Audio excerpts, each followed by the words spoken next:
there we go. Hell yeah.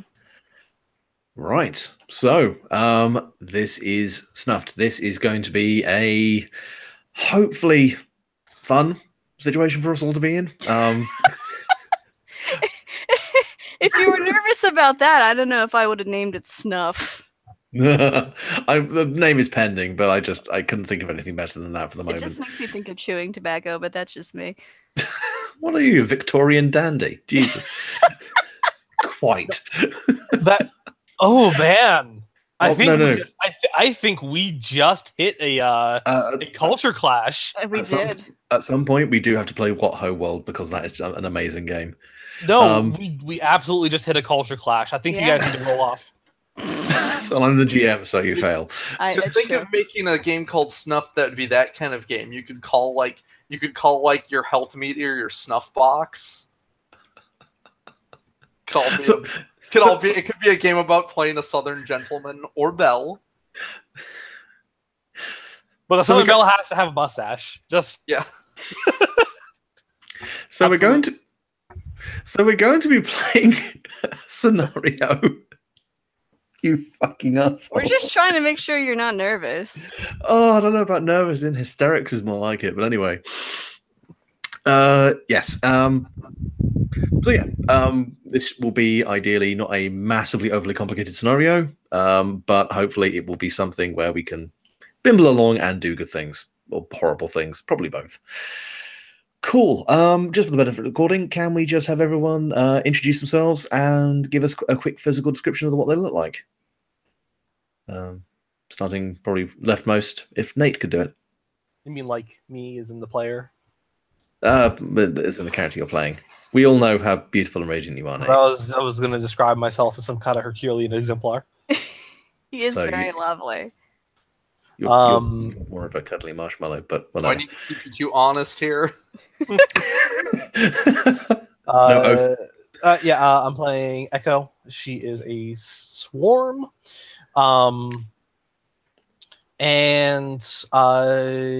She is kind of like some kind of alien bug queen. She is humanoid, looks human from afar, but has a chitinous exoskeleton. So when you're up close, she looks more like some kind of rigid mannequin. With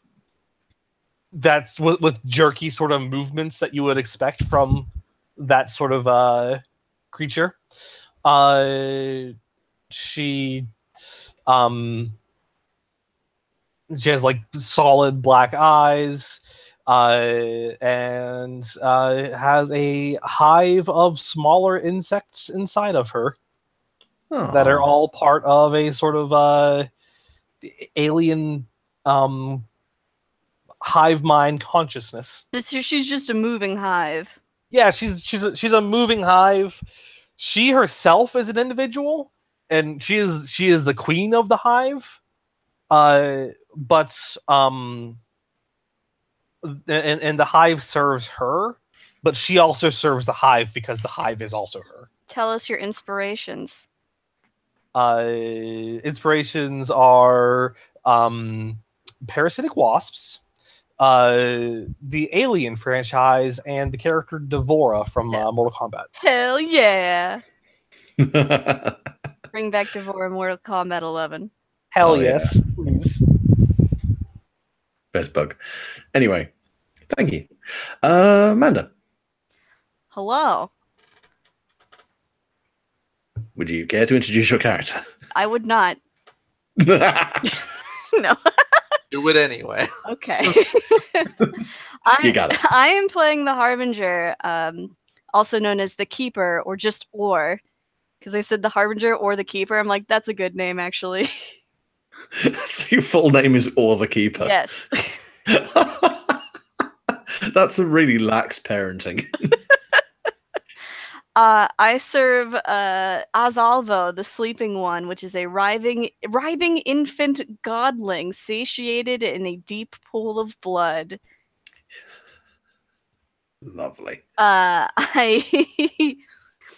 have a concealed look, mostly wearing shadowy robes and a masked face, but the mask will always change depending on day and mood and special occasion. For Christmas. Yeah. Oh man, time to get out my wedding mask.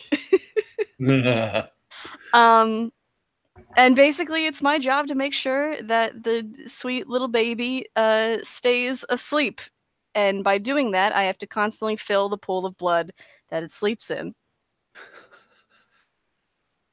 Matt, you really expect there to be more than one person doing this? I might create more people. It's been a lean year. We had some cutbacks. I picked Eldritch Clubhouse instead of having like a bunch of people right off the gate because I need somewhere to keep the god. You know, so the god is in a physical is physically in this plane, in like a shed somewhere. In one sense, yeah.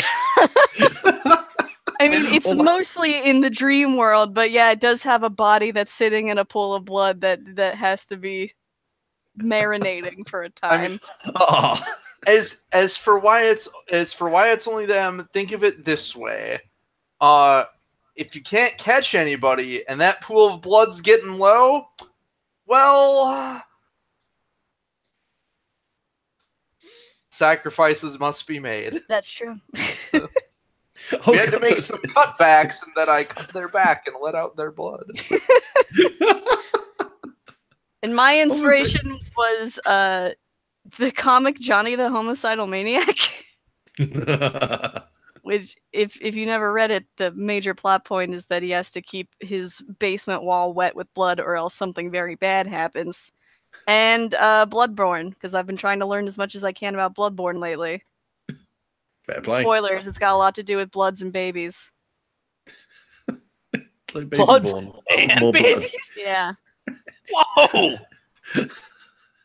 Excellent. Whew.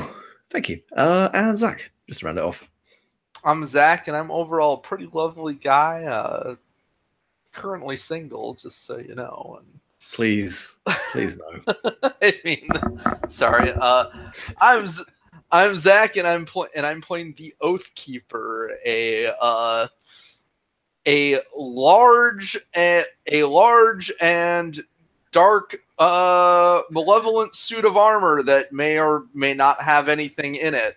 That hunts down and punishes those who break solemn vows. Nice. Cool. Yeah. Mostly with a big ass sword.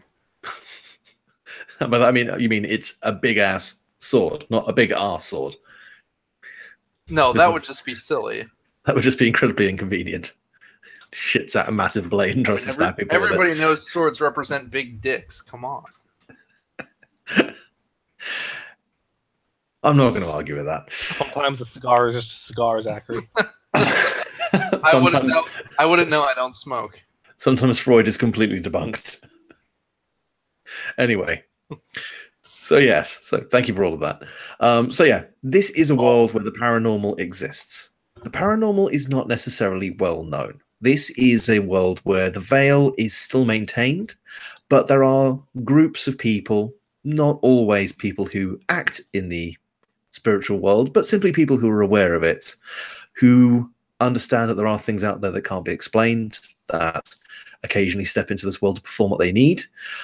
Sometimes they hunt these creatures down. Sometimes they seek them out for their own personal profit or to further some other personal mandate.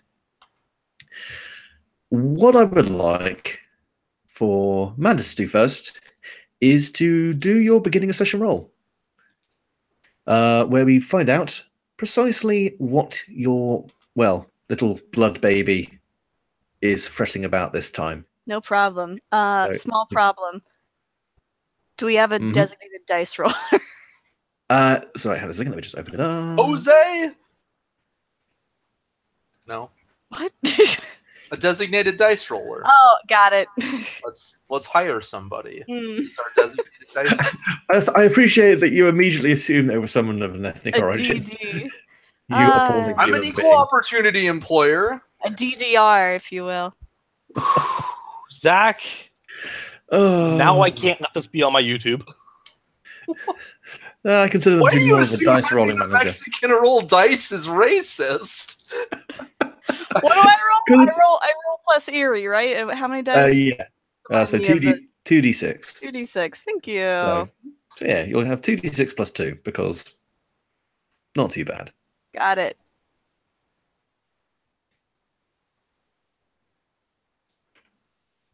I'm gonna get a new dice roller, but I rolled 3, so that's 5.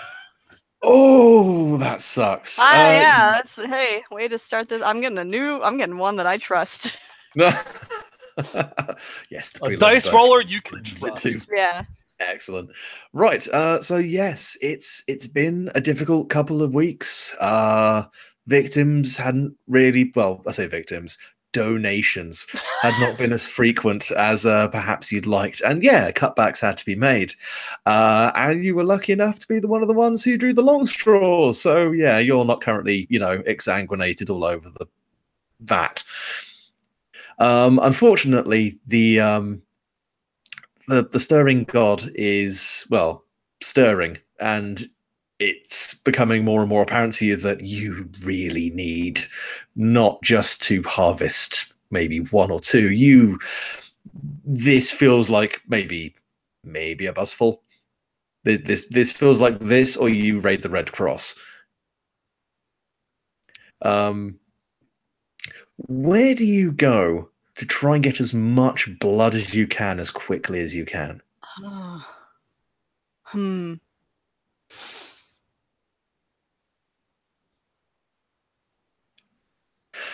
I can let you think about that. Okay. Thank you. Okay, Echo. Yes. Where do you feel most comfortable? Where do you stalk? Where do you breed?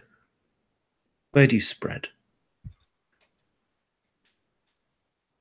Somewhere warm, somewhere urban, somewhere isolated or built up? Where would be good for you? The hive of my origin is where humans call it the Amazon rainforest. Ah, so There are peoples there, humans that sacrifice themselves to a greater hive. okay. Interesting. And do you receive those sacrifices openly, or do they separate themselves from the group? I am young. I am just now to leave and create a hive of my own. Okay. As Interesting. all children are meant to. That's very well. And is this like, say, a village that sends their offerings over to you? They worship us as if we were gods. Okay. They call us gods. I did not know the origin of the meaning of such a thing until very recently. Okay. So yeah. So to leave this place and go on your journey to start your own hive, would you simply walk out through the jungle? Or has some kind of transport been made available to you? How much of the outside world do you really know about? Nothing. That's fair enough. But it was a non-bodily sacrifice that one of the villagers made to ferry me concealed into a larger civilization. Interesting. Okay. So, yeah. So, for the last perhaps 2 days, as preparations are made and as you are being set up to leave and to establish your own hive elsewhere, there's been this feeling.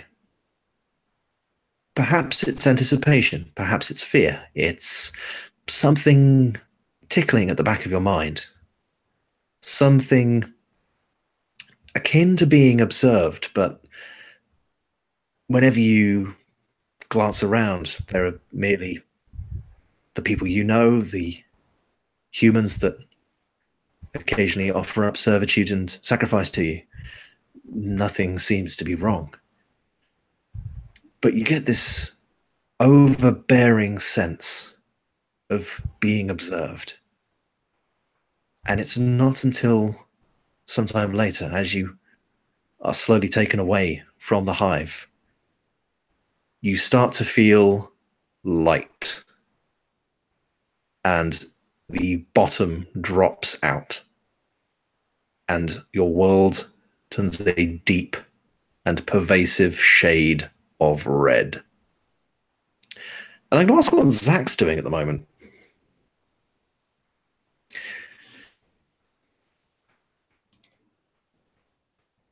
Waiting. Where are you waiting?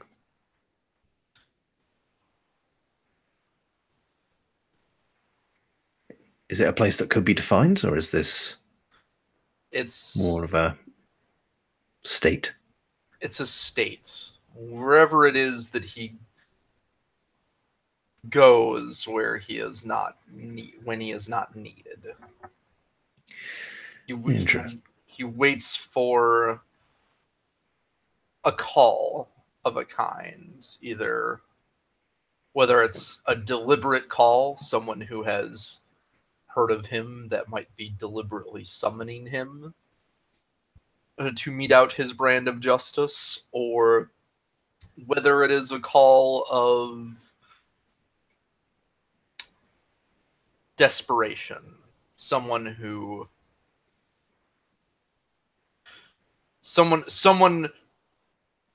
does not know but needs anything to intervene, or someone who, or the opposite, someone he can hear a call from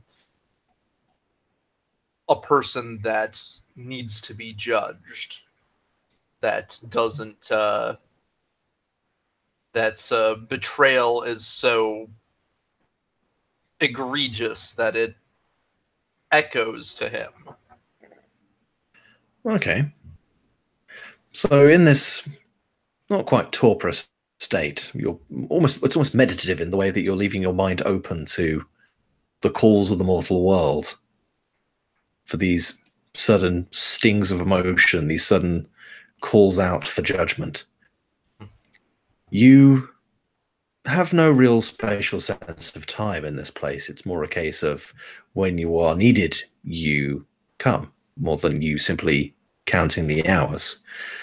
But Right. Something seems to be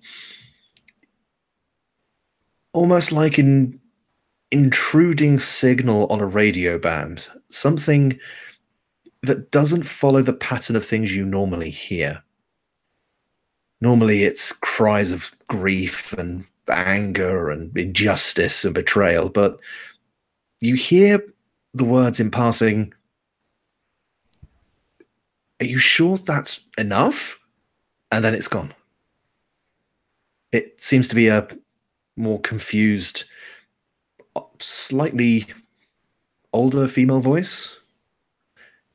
And that seems to be it until an interminable amount of time later you hear, "Theory sound, as long as we keep ourselves in here, we should be fine." And then it disappears again. It's almost as if this seems to oscillate up into your consciousness, then back down out of your consciousness.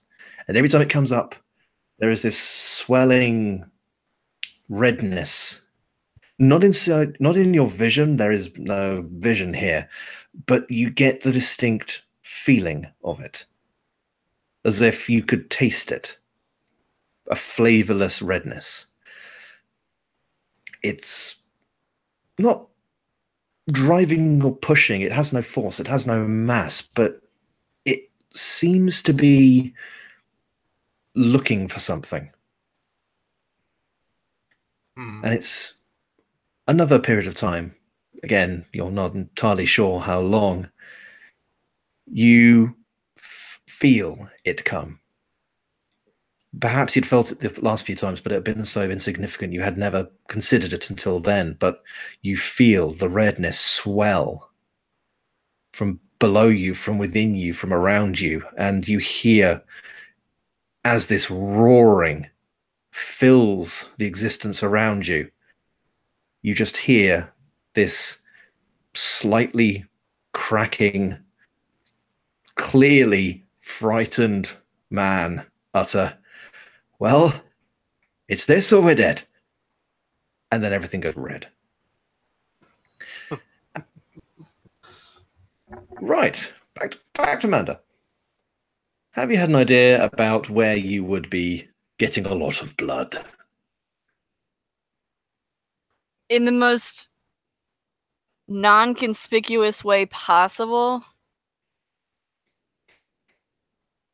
I have an idea. It might be hard to collect, but hopefully I can cause enough chaos that that won't be too much of a problem. Okay. Oh, by the way, did you mark... Actually, no, that wasn't a move. Never mind. But yeah, go on. What is your plan? I am going to cause some sort of major highway accident. Excellent. Very clever. Clever girl. Right. And how are you going to implement this? How are you going to instigate this car pile up? Give a very bad dream to someone driving a semi-truck and watch it all go from there. Fair enough. So are you going to be using your still in a dream attack, or are you going to try and influence someone? No, the still in the dream attack. People who drive semi-trucks have to drive very long hours, and sometimes they push themselves. And then they have a massive aneurysm brought on by having direct mental contact with an elder god. You know. Not elder god, actually. Sorry. Infant god. Baby god. Baby god. His last thoughts were, nah, and then he just got smeared. Right, so could you roll me 2d6 plus wrath to traumatize? Okay. 7. Cool. So on a 7 to 9, you get to pick one of the following. It's carnage. You will inflict an extra point of harm. For the sake of this, I will simply say if you want to pick that, then you will get improved benefits from this. Yes. It's careful. -1 harm. Effectively, you won't get hit by anything. You get what you want from the situation, so I will not be able to deny you blood. The other two are probably not particularly useful because it's disrupted, turned around or driven back, or impressed, frightened, or transfixed. No, carnage, please. Fair enough. Right. So, yes, you... It's okay that it's not careful. I've honestly not been keeping up with my duties, and so... You get a bit slapshod. Yeah. Fair enough. So, yes, so are you doing this from like an overpass? I mean, how obvious are you being where you're standing while glaring at traffic and making them crash? From an overpass is probably the best. Cool. Right. Yeah. So yeah, it's rush hour. It's not snarled enough for it to be particularly slow, so you're able to at least find an Arctic with a good head of steam. It looks like it's an 18-wheeler. It looks like it's carrying like industrial waste. Doesn't specifically say what it is, so no, it could be agricultural, it could be, toxic. Who knows? Yes. Yeah, and you find this, the mind of the cab driver, who is half radar love and half amphetamines at this point, and nothing really in between. who is just thinking about the next pit stop he can pull into and black out for a few hours, and you let slip this, I don't know, would it be like how would you flavor the way that you kind of open this connection between a mind not suitable for contact with a great deep one? That's a good question. Well, I'd like to think that the transition from one reality to the next is very seamless, especially to a tired mind. So And it's just everything seems fine. Everything seems normal. Maybe those like little light like particles that show up in your eyes sometimes when you tire are kind of creeping in a little bit, and then things just get weirder and weirder.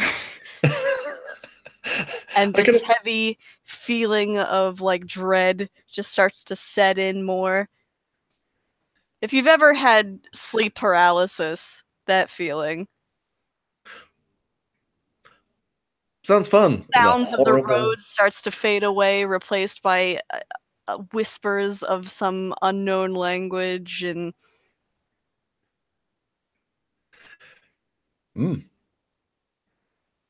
That's good. That's good. Yeah. So that all happens. As his connection to reality is loosened, as too are his hands on the wheel. Nice. I was going to say, as Alvo take the wheel. No, he's a baby. That's a terrible idea. Jesus never knew what a Trans Am was. Don't let him drive. Never trust a man who can turn water into alcohol. That's just a bad combination. Anyway, yes. So yeah, from your vantage of the overpass, you see this Arctic kind of start to slowly list to the left, and then slowly list to the right, and that's when it starts to clip into traffic. And that's when it kind of clips into the side of a truck. The wheels begin to lock, and the whole thing flips. It barrel rolls down 3 lanes of highway traffic. The canister on the back ruptures, spraying this thick, black, foaming sludge, which spatters up into the air, seemingly under pressure. As you see cars slick with the stuff start to spin out, other ones plow into the back of it. You see someone on a motorcycle kind of caught between 2 vans who just gets sandwiched. And the whole thing comes to a screeching, crashing halt. Unfortunately, while you've been standing there, you have been sort of within range of where all this glop's coming from. So if you could just mark off a point of vitality as a streak of this black sludge kind of slaps up your arm and begins to sizzle.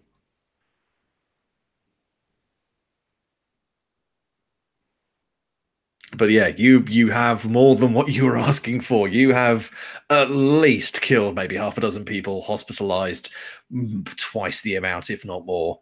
This is going to be a major, major incident.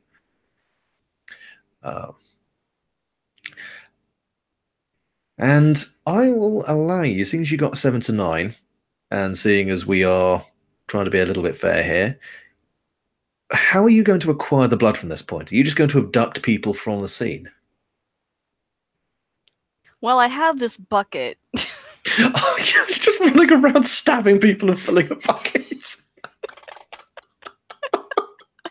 Man, this went from like kind of spooky eldritch shenanigans to I have a bucket. It's an eldritch bucket. It's got a scary face on it, all right? That's a plastic jack-o'-lantern from Halloween. Shut up, it's a bucket. Just see this tiny hooded figure running away with a bloody knife and a bucket of blood. Like, I love it. Well, I can't necessarily think of anything better, so... I mean, that works. Again, like, you're the only person left in this cult at this point, as far as we're aware, so you're just like, fuck it, this'll do. You don't have, like, some mystic connection where, the blood spilled goes into the great container. It's just, well, Get the bucket. I mean, it could be an arcane bucket. It could be an arcane bucket, Zach. Is it though? It can be if you want. Yes. Bucket of holding. It's a Blood. bucket of holding, but only for blood. Anything else that goes in there, regular bucket. Blood. Which is perfect. It sorts out the bad stuff from the good stuff. It's the sorting bucket. I hate myself. Anyway, so yeah, you run down there. You've got your knife. You've got your bucket. Are you going for like the terminal people, or are you just going for whoever's closest? I mean, speed is of the essence, but also I don't want much of a fight, so probably the people who are out of it, bleeding already a bit, that would help. Yeah, like that guy who got sandwiched between a pair of vans, like he's not in a great state, and in his vantage point, you could probably like make one good cut in an artery and just let him drain out into the bucket. Mm-hmm. So yeah, you can just kind of put the bucket down, stab him in like the femoral, and just let that go. You know what I like to think? Hmm. That you're dressed as an EMT for this. Ooh, I'd probably have to roll something for like, I will say, yes. If you want to have done this in a way where you, it's the least conspicuous I can possibly muster. I would say that would be an influence. So that would be a spirited. A plus spirited, huh? I'm alright with that. Mm-hmm. So at least to throw up kind of the appearance. 7 again. Whew, you're only really just making this. I know. So right, so you can. I'm dressed as an EMT, but I still have the mask on. Well, I was going to say. So basically, this can be erratic and unpredictable. It can be over the top and out of control, so it can escalate the situation. It can be draining and just demand your focus to maintain, or it can cause more attention, but it won't be specifically as you are. So yeah, unreliable, escalates, demanding, or attention seeking, but not as you. I kind of like attention seeking just because of the idea of dress as an EMT with the mask on. Yeah, like you're kind of doing this, and as you kind of step back for a moment just to make sure that it's draining properly, you just feel a hand clap on your shoulder, and this guy, he seems to be bleeding from a fairly superficial head wound, but you can see on his shirt he's got a police badge. Oh my god, how did you get here so far? What the hell is on with your face? Is that a... And he's kind of looking around, looks back at the spill. Oh man, is that thing some kind of biohazard? Okay, you stay here, just stabilize as many people as you can. I'll set up an exclusion checkpoint a bit further back. Just where are the rest of you guys? God damn it! And he starts staggering back, kind of squawking into his shoulder-mounted radio, trying to call in more units on this.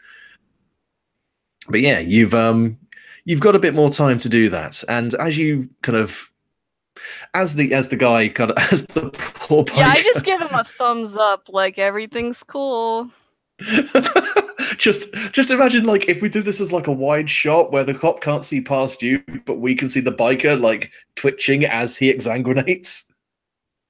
But yeah, as you kind of turn back and you see the biker just cease to twitch, and just this thick red claret draining from him into the bucket, which is just the bucket almost is like greedily slurping it up.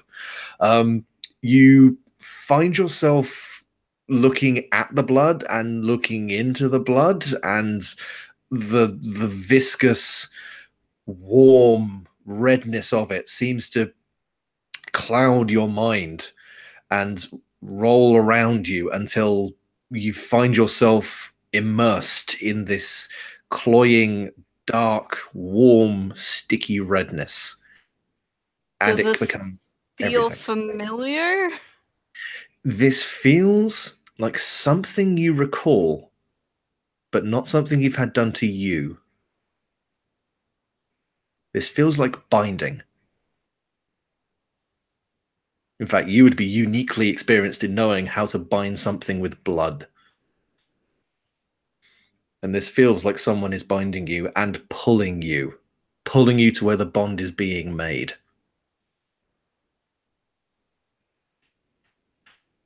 So, all three of you, this in eclipsing redness, this redness of blood, this arterial glow almost, has encompassed you utterly. No sound, no sense, no smell, no taste. Everything is a singularity of this color. And then distantly, not from a direction, but from all around you, you hear a roaring,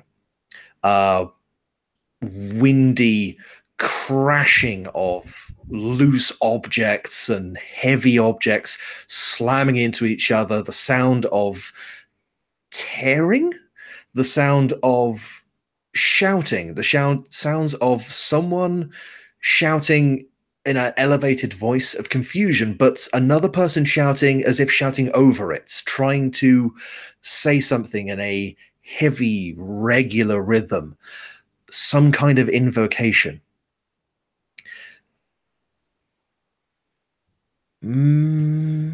Or you would probably recognize this, as this is a fairly common rite used for binding. This would be the, if you were to ever find an instance of the infant god, some form of its influence outside of where it is being held, this is what you would do to put it in place. This is the thing you would do to stop it getting anywhere else. It would be like a little mini version of what you would do by yourself. Oh. That's concerning.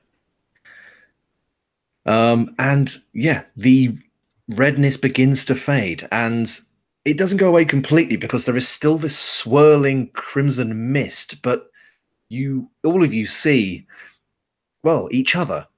All of you hovering weightlessly about a foot from what look like exposed floorboards with a kind of dark, matted red circle. And so I see a suit of armor and a bug lady? Yep.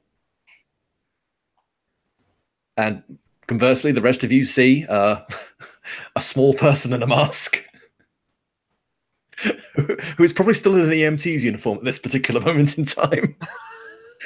Oh, good. We summoned a paramedic in case this went wrong. That was good thinking. I didn't summon a paramedic. Uh-oh.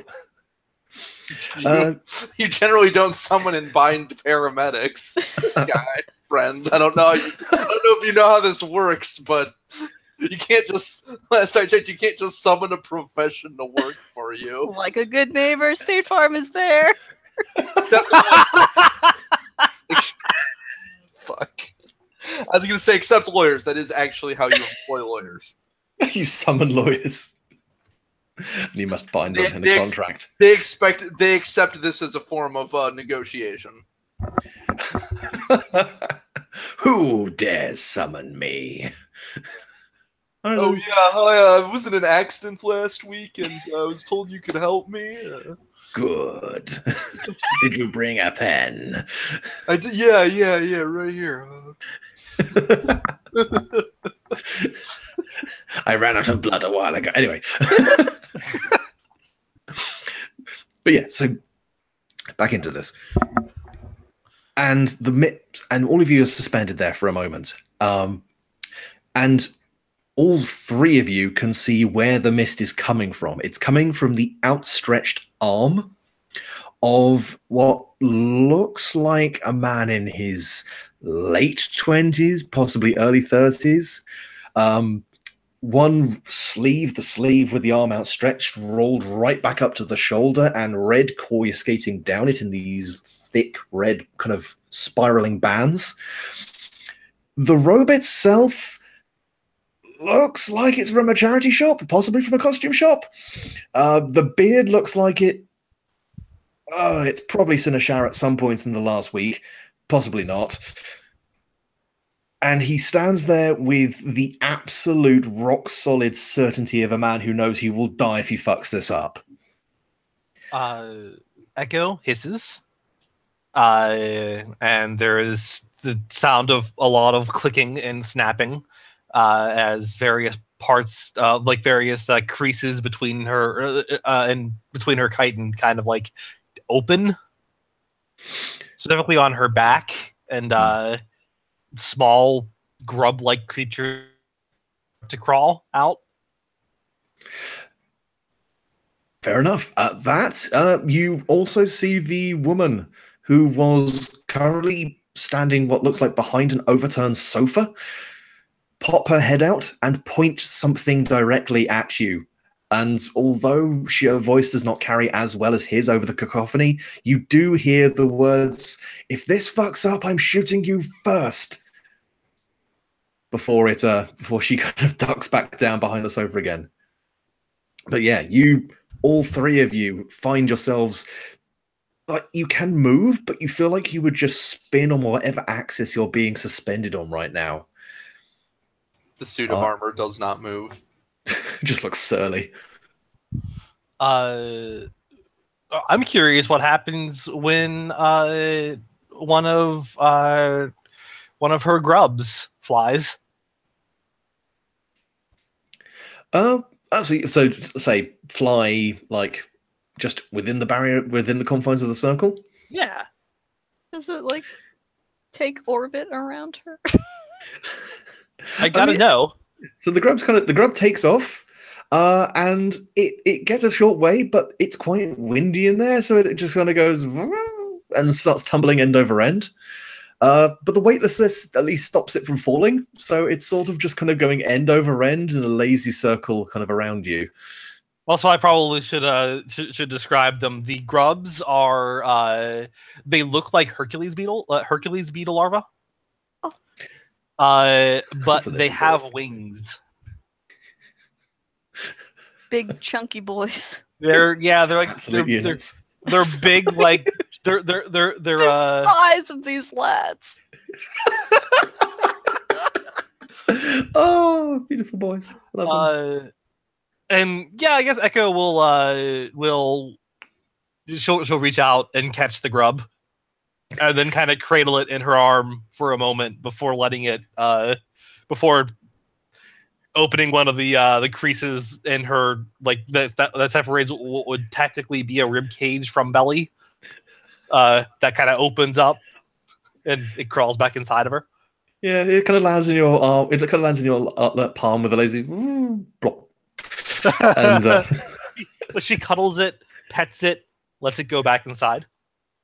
Yeah, well, yeah, it happily scuttles away. And as you finished kind of tucking it away, the figure with his arm outstretched seems to wind down from his incantation, kind of closing off with the last few formless syllables before the red mist, such as it could be called, finally subsides. Kind of as you slowly lower to the ground, the mist sort of just falls and wetly splats across a lot of the furniture and walls around here. Turns out that blood didn't necessarily go away. It just sort of got fired at things at high velocity. It happens. So everything outside the circle, including him, is now covered in a fine mist. In fact, there is actually a very neat outline of him not covered in blood behind himself. He kind of pauses for a moment, arms still outstretched, opens his eyes and goes,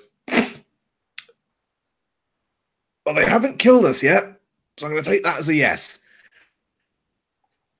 You can come out now."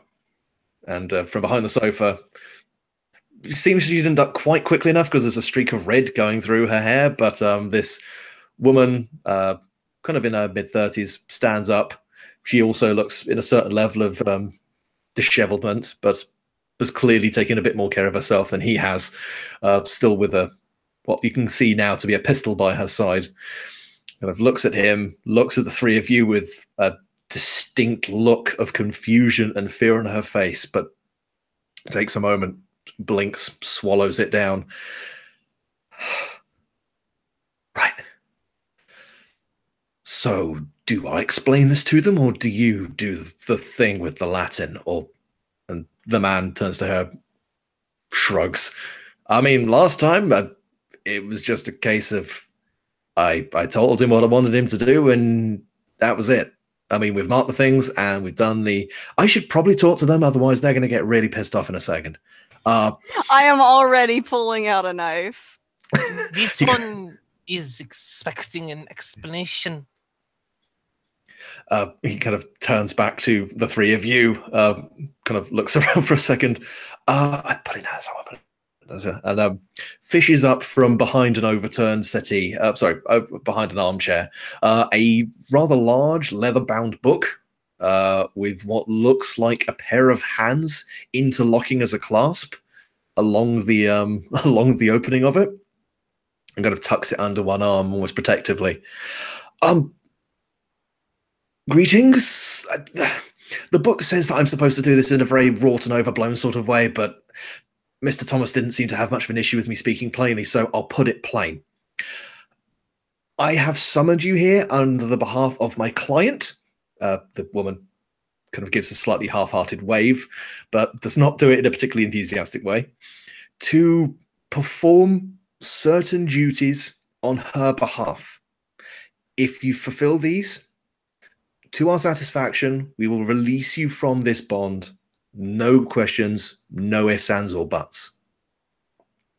If you attempt to attack us, the secondary layer of protection on, he points at the circle around you, will activate, and believe me when I say you will not enjoy that. I like that you say that. I just imagine right as like a thrusting knife motion happens. So you're actually going to lash out at him? Well, I was, but then you said if you attempt to attack us and pointed to everything, and I'd like to think that I have a better knowledge on mystic bullshit, blood bullshit. I'm kind of imagining Or like has a knife up and is like just ready to just give it a good stab, and then just like casually lowers his arm as if like, oh no, okay, and puts the knife back.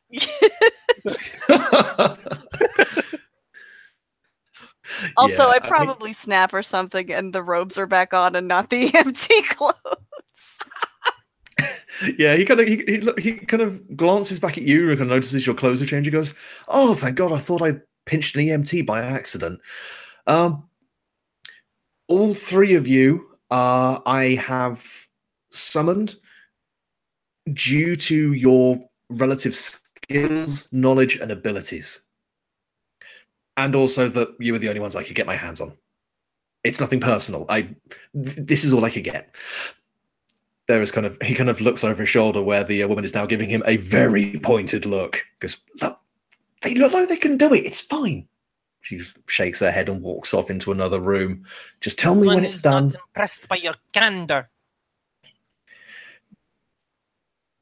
Didn't think you lot could speak that well.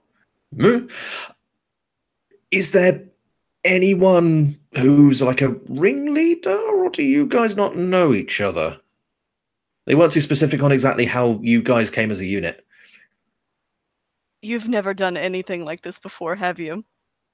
No, I've done one. I've summoned one before. Mr. Thomas, can you come in here for a second? And you hear the not so much clomping, but the heavy, well-shod footsteps from behind you. Echo turns to look. Standing in the doorway of what now is quite clearly a living room to some kind of a small flat is a man who's probably topping 6.5 foot. He's immaculately turned out in a blue pinstripe suit, cadaverously pale and thin, with deeply sunk dark eyes.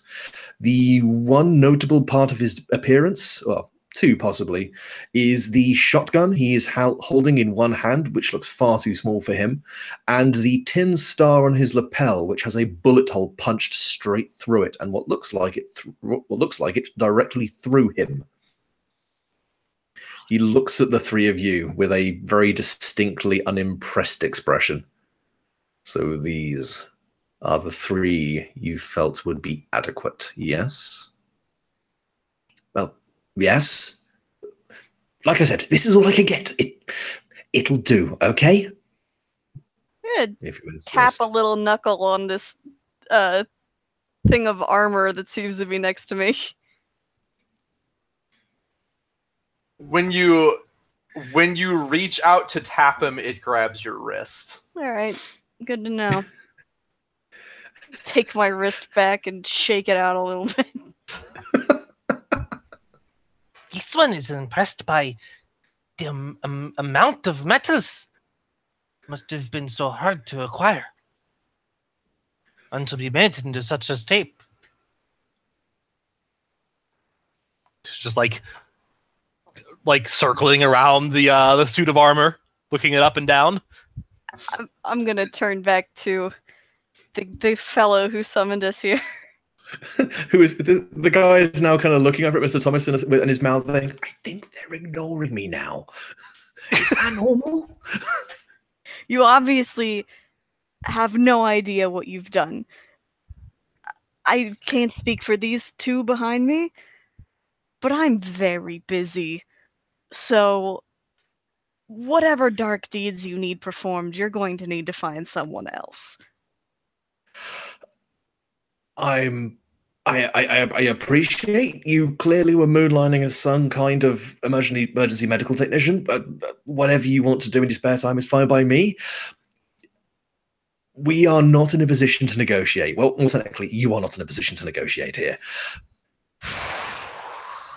If this is not done, my client dies, and then I die, and then due to the fact that I sort of have you by the metaphorical shortened curves, which I guess only works on looks at the other two.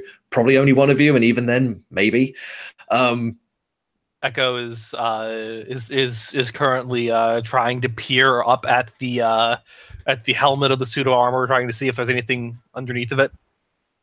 You can't tell; it's too dark inside. Too dark and edgy for you. She tries to climb on it. Again, when you reach for it, an arm stops you. She hisses at the arm and withdraws her hand. Trying to keep a cat out of a bowl of cereal.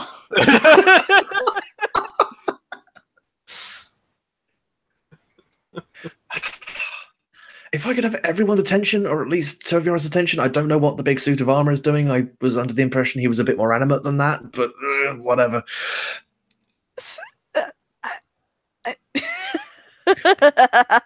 So you're saying that if we do not perform whatever menial task you want us to perform, we will everyone in this room possibly die. Well, I'll put it to you this way. The binding that I have just performed is bloodbound. I'm assuming you're familiar with that. No, I understand that. I get that part. Yeah, no, I know. You do not know what you have done by performing this ritual. We are willing to give you anything you may need in addition to letting you go. If there is something we can do for you, we will do it within our best powers to achieve it. But I would right like now, berries and steak. I suppose we can go to takeaway. He looks over at Mr. Thomas. Can we get a... We'll sort that later. The steak must be raw. I'm just pulling my hands down my mask. Like, Actually, oh, God. hang on. He kind of pauses. And they must be mixed with the berries. He pauses for a second. Okay, I may have something for you. Give me a moment. Turns back to Orr. We need you to kill Louisa Trosh. Louisa Trosh is pretty much the person who runs most of the organized crime in London. My client, Maria, is her daughter. About 2 weeks ago, Louisa Trosh invited Maria and her brother Daniel to her estate, whereupon she ate Daniel alive and very nearly ate Maria alive. I am still trying to work out precisely why this is the case. All I know is Maria needed help, and I was in a position to help her. And this is why you performed a blood ritual to summon 3 assumedly random creatures from across the globe and not just hire a hitman.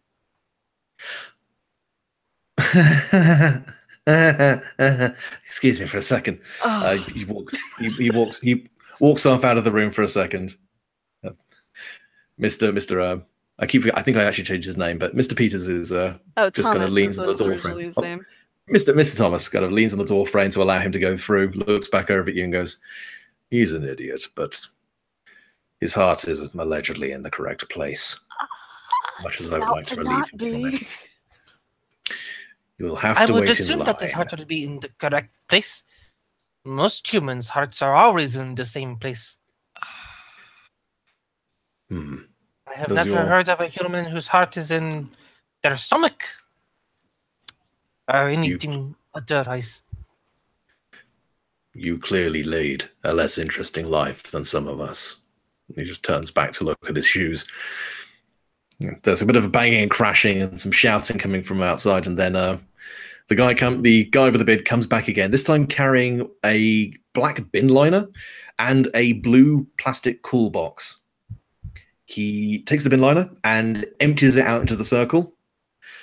About half a dozen gerbils fall out of it, all of which seem to have been opened up and exsanguinated. She sneers at this. What? I thought you wanted... Right, fine, never mind. Just thought they'd go to waste otherwise, I suppose. I said steak, and I said berries. These aren't steak and berries. Well, look, you're trying to recycle is what gets you. Anyway, you, points finger back at Orr. This is what happened to the last bloke we sent over there to take care of her. Opens up the cooler box and pulls out a spinal column. It has a note tied to it. Decorative. Yeah. This was thrown through my window. I live on the 7th floor. Louisa is surrounded by people who are not strictly speaking people. This is not something we could have solved by just sending some wingnut in there with a shotgun. We couldn't have sent an army in there and they would have all come back like this. And honestly, I didn't want to pay the glazing bill. We need things like you. The only reason why I haven't sent my large friend here is because that didn't work last time and he barely made it back in one piece. We have a plan, and if it's stuck to and if it succeeds, it will be beneficial for everyone involved. If you decide to piss around... Though Echo did protest that this was not steak, there are several grubs that are currently eating all of them. They have less refined. They're children. They have less refined tastes. They do.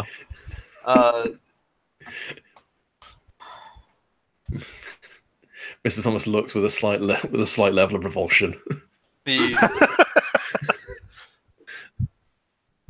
She happily sits down and pets one of her grubs.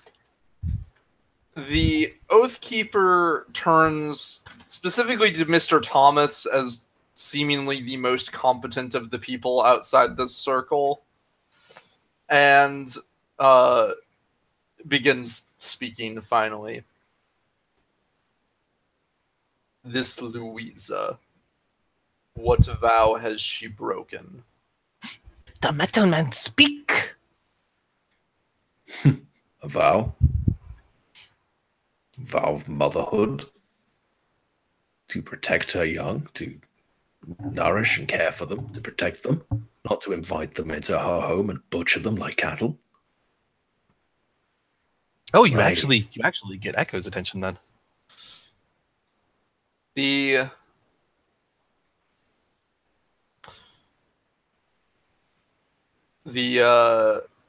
Oathkeeper pauses and then nods. An implicit vow, but nevertheless a solemn and expected one. Very well, my service is yours. Interesting. He looks back at the other. He looks back at the other guy. I suppose they can be somewhat amenable if you find the right types. Perhaps she was right after all. Dear mother, it butchers the child. It is unforgivable.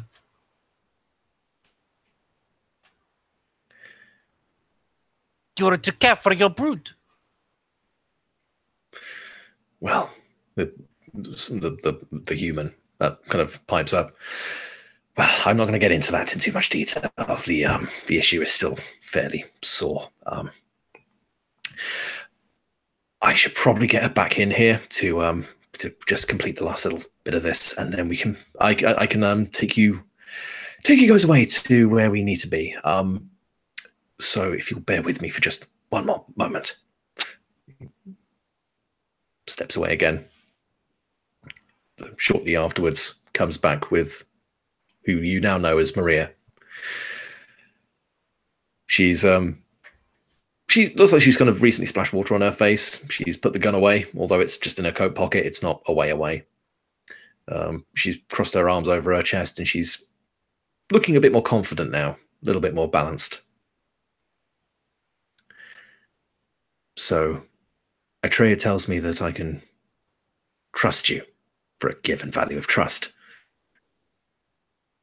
The cultist, the Oathkeeper, and the parasite. I am not parasite. Semantics. I'm assuming he's explained what he wants you to do. I am called Echo.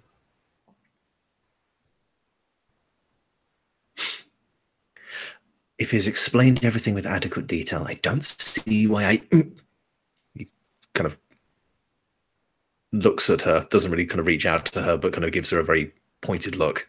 She cocks her head slightly.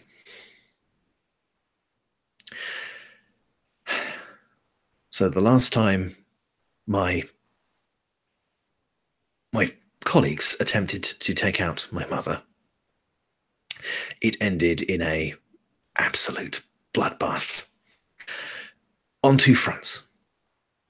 First and foremost, as was explained, my mother is an incredibly influential and powerful woman. She has a unrivaled level of control of manpower, money, arms, and influence around the city. Something that I will not be able to go toe-to-toe against directly. The key thing I really need for you to do is to weaken her grasp over a small handful of key areas, to diminish what control she has, and ideally tie up her assets elsewhere. The other part is, from what Atreyu here has explained to me, she gestures towards the guy in the beard who waves. Her mansion is heavily warded. It's one of the reasons why he, gestures to the big guy, wasn't able to get in the front door. So finding some way around that as well is apparently an issue we have to resolve. I am not, strictly speaking, a wealthy woman, but I have enough resources to supply you with what you may need, and if there are less usual things, then my assets and Atreyu's knowledge should be able to get them for you. If you will do this for me, I will honor our side of the agreement, and if there are other things you need, I will do my best, because I just want to put this behind me. 6 weeks ago, I had no opinion over anything. I thought it was all just fucking tooth fairies and Santa Claus, and now I'm knee deep in blood, fucking gerbil blood, in a fucking Limehouse with a dead man, a sentient suit of armor, an overgrown grasshopper, and a fucking midget in a mask. And it's not even the dumbest shit I've done today. And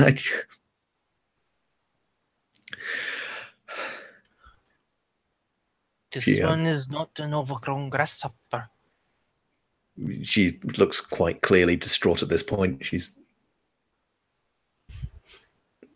kind of holds it for a second, brings herself back up again. This one will ask that you mind such distinctions. She looks at you and for the first time actually focuses on you. Echo. Yes. You know. That is what this one is called. Okay. I'm sorry. Not Echo. the grasshopper. Grasshoppers are kind of like looks around, sneers as she thinks about them. There's a distant crunching from foot level.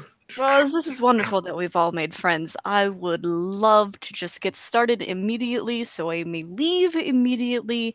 Again, I was not lying when I said I have quite a bit to attend to. So point me in a direction, we'll kill who we need to kill, and we'll be on our way. Fine. She looks at Atreyu. Are you going to be okay getting to the safe house? He nods. Just Peters will look after you. Don't worry about it. I'll take care of it from here. I just need he gestures to her and she goes, oh, right, yes. And he walks over to a small armoire, the only thing that seems to be upright left in the room, and opens it. And inside are 3 things each of you recognize. Echo. There is what looks like a preserved grub. It looks almost identical to the ones back home, but it seems to have been beautifully suspended in some kind of viscous substance. Is it almost one looks of like it's still her alive. brothers or sisters, or is it her mother's? It probably looks like one of your mother's. She's delighted by this. It's not moving, but it doesn't seem to be dead. It seems to just be fixed. But one thing that definitely looks clear is there is a red streak painted along the side of it, a blood red streak. And Atreyu picks up the jar, unscrews the lid, while Maria cuts her thumb and, quite carefully rolling up her sleeve, dips it into the jar and marks the grub in a similar way. And something you hadn't noticed up until now, but now you perceive it. While you had felt ire towards Atreyu, the man who had bound you, the concept of violence stirred that same red haze, that same sense of strange unease, and now the same thing seems to radiate from Maria as well. She removes her arm. That is one of my mother's grubs. What have you done with it? Atreyu looks up and kind of surprised. Oh, you can tell?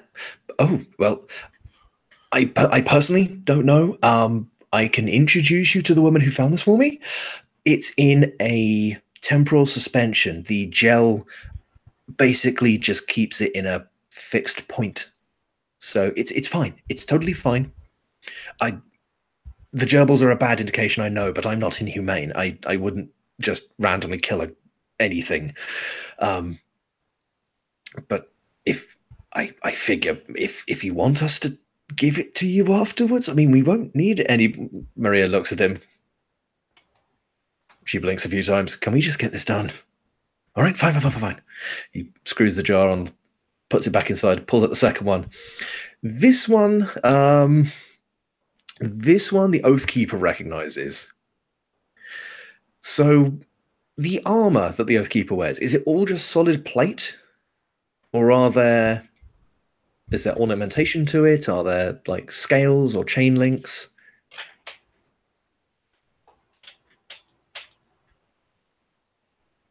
Zach, you're muted. Zach, you're a very quiet boy.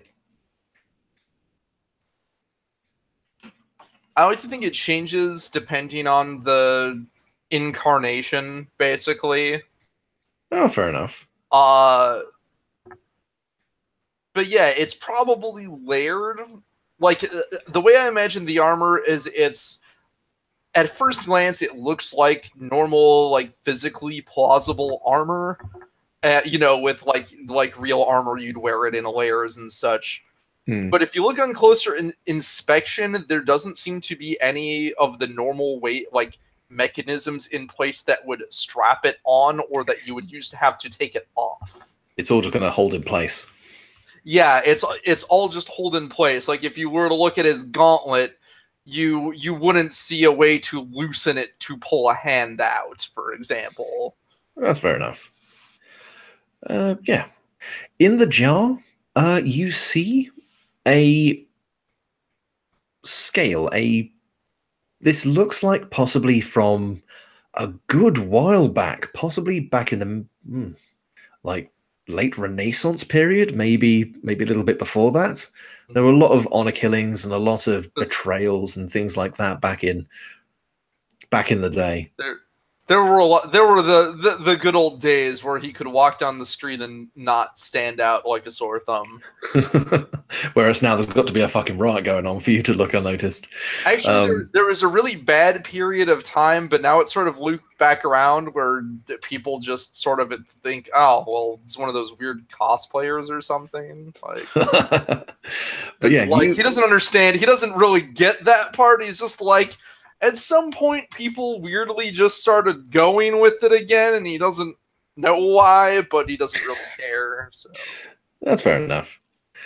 But yeah, inside the jar is a dark metal scale, what looks like a piece of scale mail, and it immediately you realize it resonates with the same kind of energy that you do. And again, it has one red mark, and as Maria reaches in, she marks it again with her own blood. And again, you feel the same sense of that red tone eclipses Maria as well as Atreyu. And he looks at you and goes, and again, if you want this back afterwards, I am totally okay with giving it back to you. It's just protection for now to make sure that everything's okay between us. Okay? I will take your obstinate silence as a yes. Or a no, but you're not going to say it. So you're just going to tuck the jar back in. Am I muted? No, you are. No, the piece means little to me now. That's fair enough. And yeah, as you may expect, the third jar that comes out is rather relevant to Or, the infant god. Now, we haven't really defined a motif or an icon, or did you have something in mind? I didn't have anything in mind. If you come up with something right now, I will be open to it. Well, I was thinking of possibly something like there are multiple ones, but they all have to do with fertility, birth, and things like that. And it's several knotted, dried umbilical cords. Almost like a rat king, but made up of these tangled umbilical cords that have been dried and thrown together. You know, something really gross. Yeah. Sorry. Kind of pointing out in like an 8-pointed star. And again, they mark it and then mark it again, and you feel this red haze come over. And he tucks them back into the cabinet and closes it. Right. I think that's pretty much everything done. You guys will be coming with me. Not on the street, because that would be an amazingly bad idea. I have a boat. He gestures out the window. You can't kind of see it from here, but there's like a jetty down by the road we can kind of get to from here. There is a safe house from which I'll be able to get you guys to the underground, and through there we'll be able to get most of this sorted out. Is there anything else you guys want to know before we go?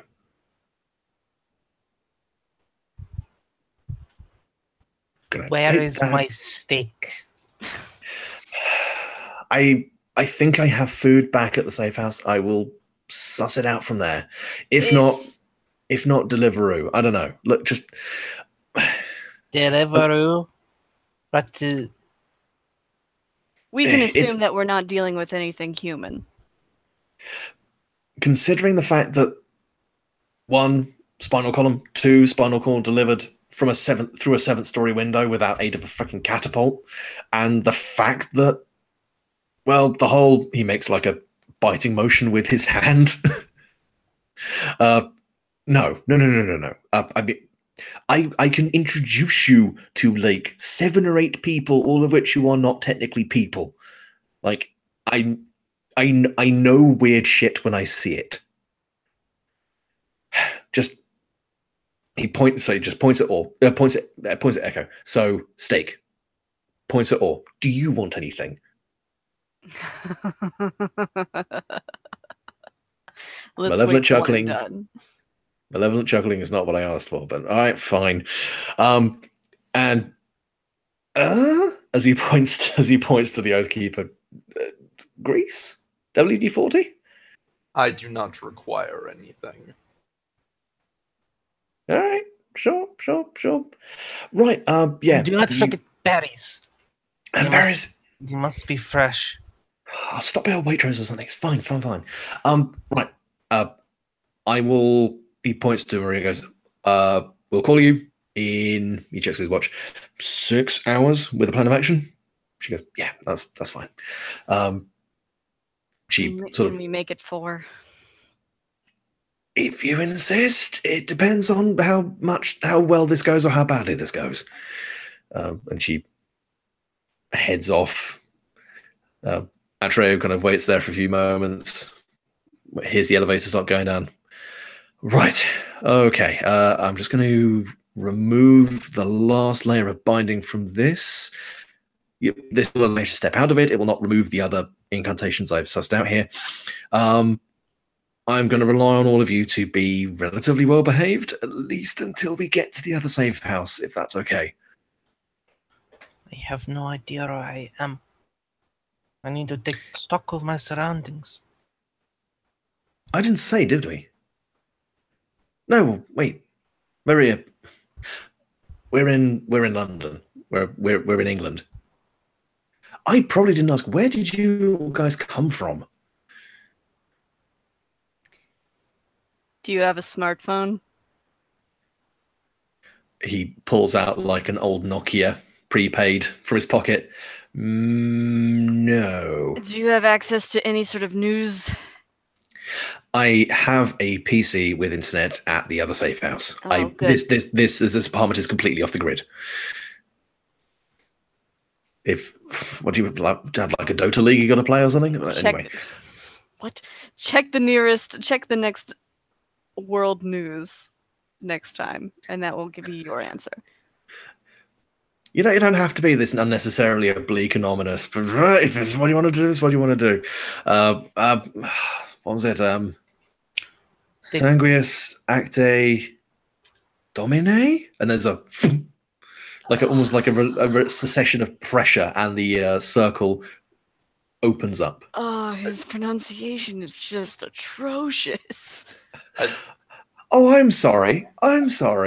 I didn't know that you had the Compendium Arcanum. He picks up the book. The single greatest lexicon of magical arts known to humanity, and inhumanity, may I add. It didn't come with a phonetics section.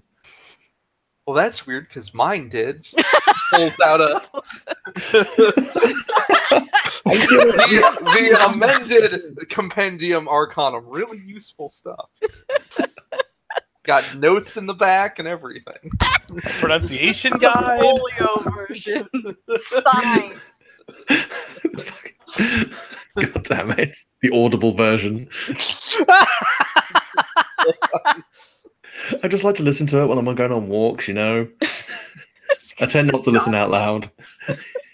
I love that idea that Or's pretty much only job is to keep the god blood filled. Other than that, just like, I'm gonna enjoy the human world a bit, I'm gonna get in on the Starbucks thing.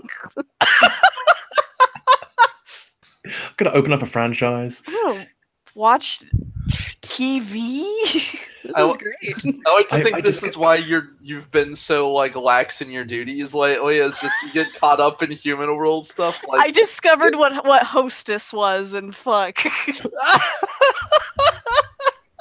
was all over from there. Oh, geez, just cupcakes for a week. Wasn't there something I was supposed to do? Oh shit! Murder someone. Fuck.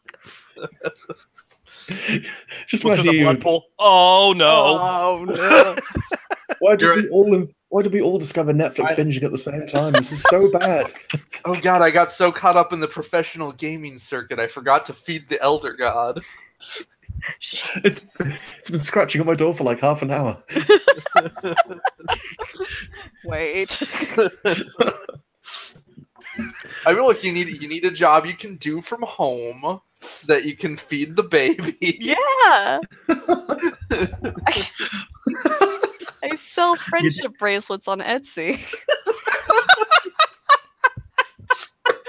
I don't let my work define who I am, man. Oh, fucking beautiful. Oh my god. Echo is just like,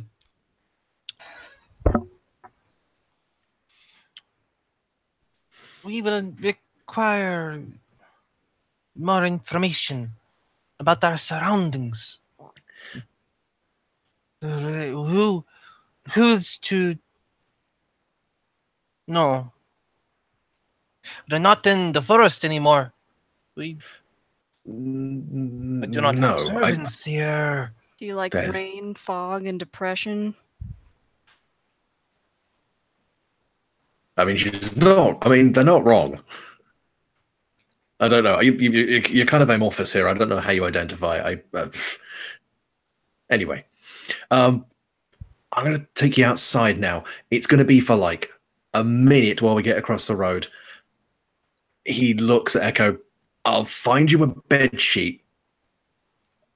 You guys okay? Just to sort of, he kind of looks at the Earthkeeper for a moment. Yeah, I will you should be take your okay. cloak. This is my cloak. You are not taking my cloak. I require your cloak. He kind of holds it closer to himself. It's like, this is my cloak. She holds out a hand, waiting for him to give her his cloak. You have my cloak. He looks genuinely like insulted that you want his cloak. She takes a few steps forward, holds out her hand again. You're taking my cloak.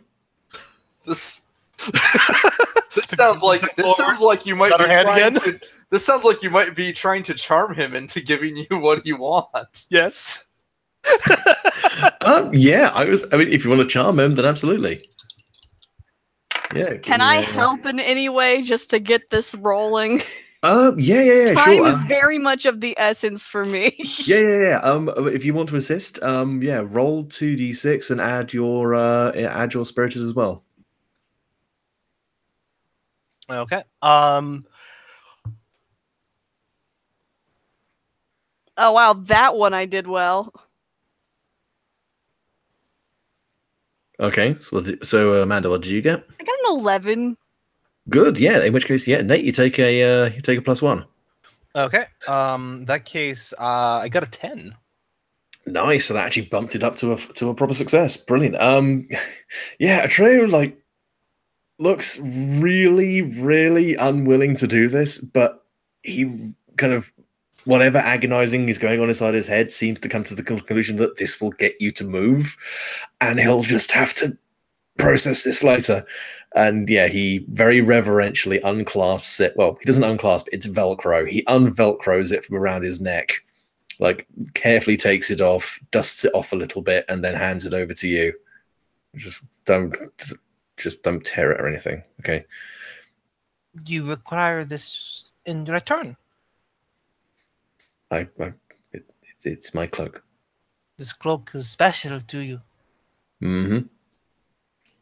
This one is intrigued. Do you look at the cloak at all? Yes. You kind of look it over. Can you read? Not English. There's like a little fabric tab around about where the collar would be, and there's something crudely written into it, but you can't read that. This word, what is it? It's happy birthday.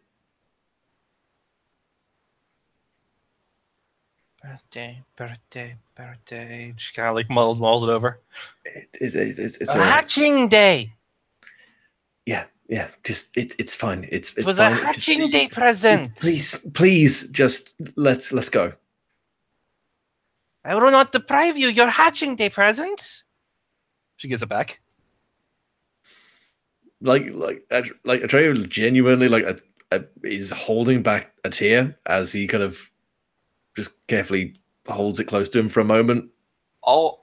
I'm going to go ahead and say that sounds like that was a connect move right there. I think so, yeah. When trying to comprehend the desires, memories, or impulses of another. Yeah, I mean, Aw. if Nate wants to, if Eka wants to give that a go, yeah, roll plus Eerie. Meanwhile, my palm has not left my mask in some time. You know what's really funny is Gonna like get all clammy. because I missed, FYI. Ooh, well, my However, experience. the miss on Connect is really funny because they ask you, they ask a question about you, answer truthfully. So I can only assume that he's going to ask what hatching day or something to that effect. But that's up to you. Yeah, I mean, pretty much, yeah. Yeah, he was just gonna ask. Didn't they give you something for your hatching day? The village would every year. Me and my siblings. For our hive, it's uncommon to have so many. It is celebrated. Every year. That must be nice. And yeah, he'll just smile sadly at that and pull the robe back on. Okay, we like I said, we got a dinghy just over the road. So if you guys will come with me, we'll take the stairs because the elevator. It's awkward enough when you get in an elevator and you cut one with someone else in there. I don't want to do it with 3 eldritch creatures. That would really be bad. Yeah, let's go. And he'll lead you guys out. Mr. Thomas has already gone with Maria. He appears to have been flanking her the entire time. And so yeah, he will. If all you guys are going to come with, Yeah. yeah, he leads you out of what seems to be a fairly low rent apartment. You kind of, as you leave through this narrow corridor, you see a very dingy kitchen with a bloodstained cutting board and a couple of knives. You see a bedroom which I has take just a been. knife. Yeah, I mean, if you gain +1 knife, it's covered in gerbil blood. Well done. Do you not already have a knife? I do, but one They're can in- never have too many. Unless you're an God, anime you're playing protagonist. cultist Garv. Yeah, he leads you kind of out into a fairly kind of dimly lit hallway. It looks like this is some kind of not quite council block, but some kind of development which hasn't really seen too much improvement recently. Down some, I'm going to be honest here, piss scented stairwells, down several flights of stairs down to what looks like a sub level, which leads you out into a somewhat sheltered car park. The air immediately drops in temperature as you go outside, especially you, Echo. You notice this is not tropical. This is like 2 degrees. She hisses loudly. She hisses loudly, and there's kind of like a clicking under her skin / chitin. Could you give me a remain composed roll? So could you roll plus cold? Let's see what my cold is. I get a 8. Cool.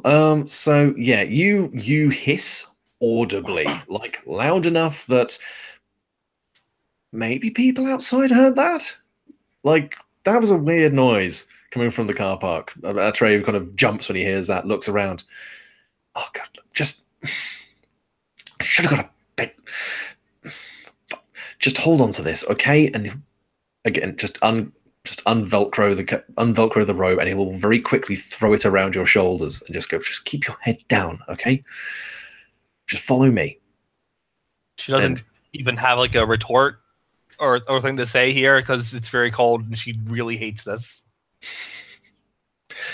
Yeah, he will lead you guys up a exit ramp with a shutter over it. He pulls a key card out of a pocket and swipes it, allowing the grate to roll up, and lead you out. And you are in Limehouse, which is a little kind of insular little jetty running by the River Thames in London. It's quite low to the waterline. It's actually one of the lowest waterline areas of London, and there is a closed-off private jetty very nearby, just over a kind of large open road and a couple of pavements.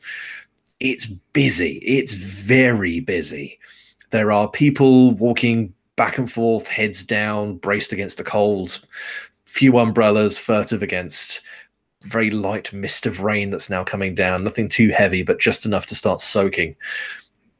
You can smell what probably smells like spiced food coming from a vendor stall not too far away from the harbour. There's ringtones. It's a cacophonous amount of noise and pressure and presence.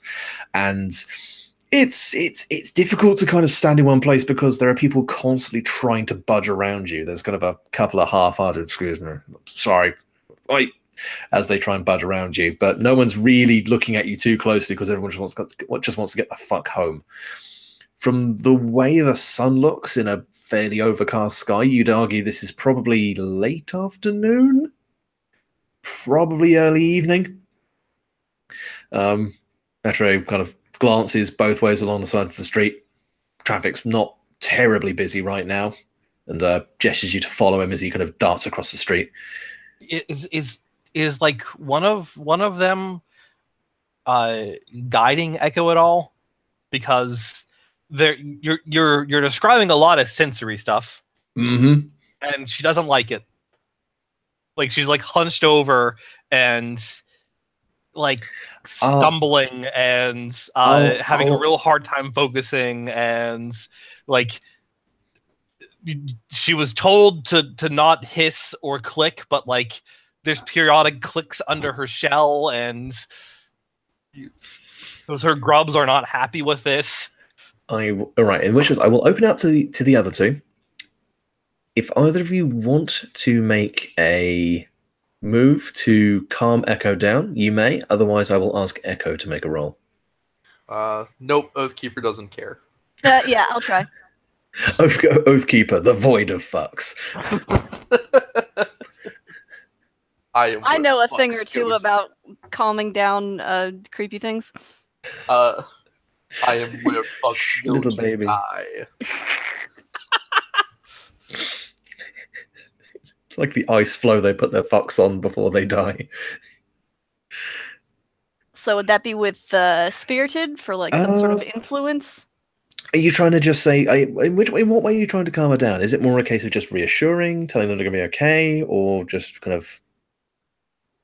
How are you trying to do this? You know what? Let's be real creepy about it. You can sing a lullaby. Yeah, or Some probably terrifying- knows some kind of like otherworldly ancient lullaby that So we're going to go with... just whisper under their breath, and it has like some sort of calming influence. So we're going to go with charm or influence? I'm going to say influence. All right, sure, let's go with that. So you're basically casting a calm the fuck down spell. It works on a baby god. Why wouldn't it work on this bug lady? It's more the case of, will it only work on the bug lady? Yes. Roll the dice. Let's see. 10.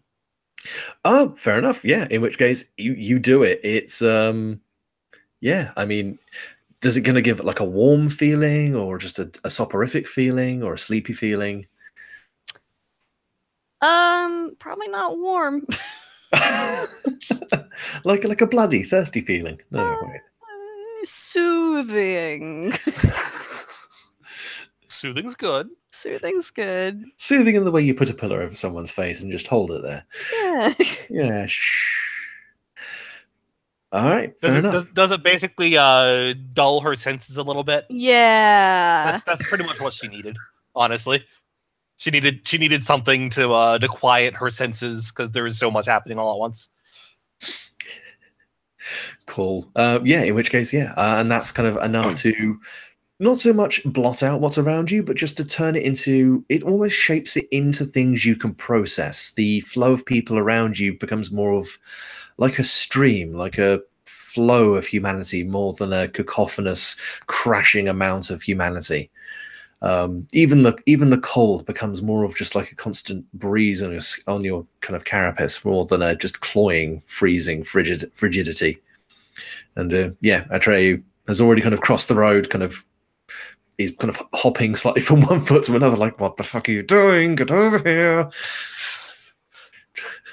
As people look at this crazy homeless guy in a wizard's gown.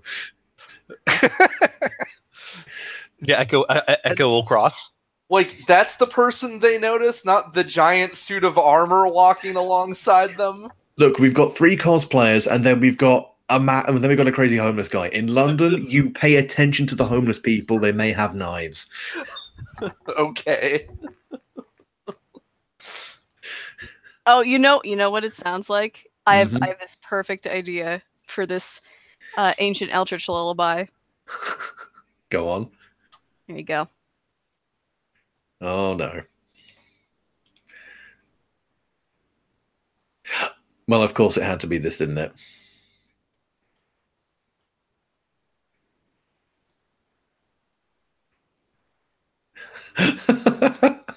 That's absolutely terrifying. Soothing. Soothing in the way in which you feel like your brain's about to just trickle down the back of your neck. Calm. Nice. Hell yes. Right. So yeah, I'm assuming Oathkeeper is just clomping across. I just imagine there's nothing remotely subtle about Oathkeeper. It's just stamp, stamp, stamp, stamp. No, there really isn't. Like, I mean, in a way, they picked the right person. The Oathkeeper is not the kind of person you call upon when you want subtlety. The Oathkeeper is the kind of person when you want a lot of people to know what something has happened here. Fair enough. When you want to make a statement. When you want to make a statement and there just aren't enough exclamation points in the world. Not a big enough one, at least. You need like a 50-foot tall neon one. Then drop it on someone. Right. So, yeah, if all you guys are able to get over, yeah, really leads you down a small jetty to a inflatable, like, motorized dinghy, like a fairly good nick one. It looks like it's been recently bought. It doesn't look like it's been too weathered. It's big enough to kind of sit all of you relatively comfortably. He does ask for Oathkeeper to sit somewhat in the middle, because if you give too close to the front or too far to the back, we're fucking capsizing. And then, yeah, he will get himself onto the outboard motor on the back and start to punt out into the actual main river itself. And without wanting to get too cinematic, I'm going to pull the camera back here for a second. Just as we just kind of open up to a kind of a larger shot of London, and this is a London where things are going kind of shitty. There have been demonstrations, a riot in the not too recent past, which has still left some rather kind of shattered areas, some streets where there are scorch marks from where cars have been blasted and burnt, where storefronts have been knocked in, and various other places where torn police tape and barricades still lie there. This is a London where a lot of people still kind of stay indoors. There's a palpable sense of unease in the air, a certain sense of foreboding that seems to be coming from everywhere at once. And then we kind of swoop back into the boat, where Atreyu is cheerfully giving you a tour guide of London through the eyes of a wizard.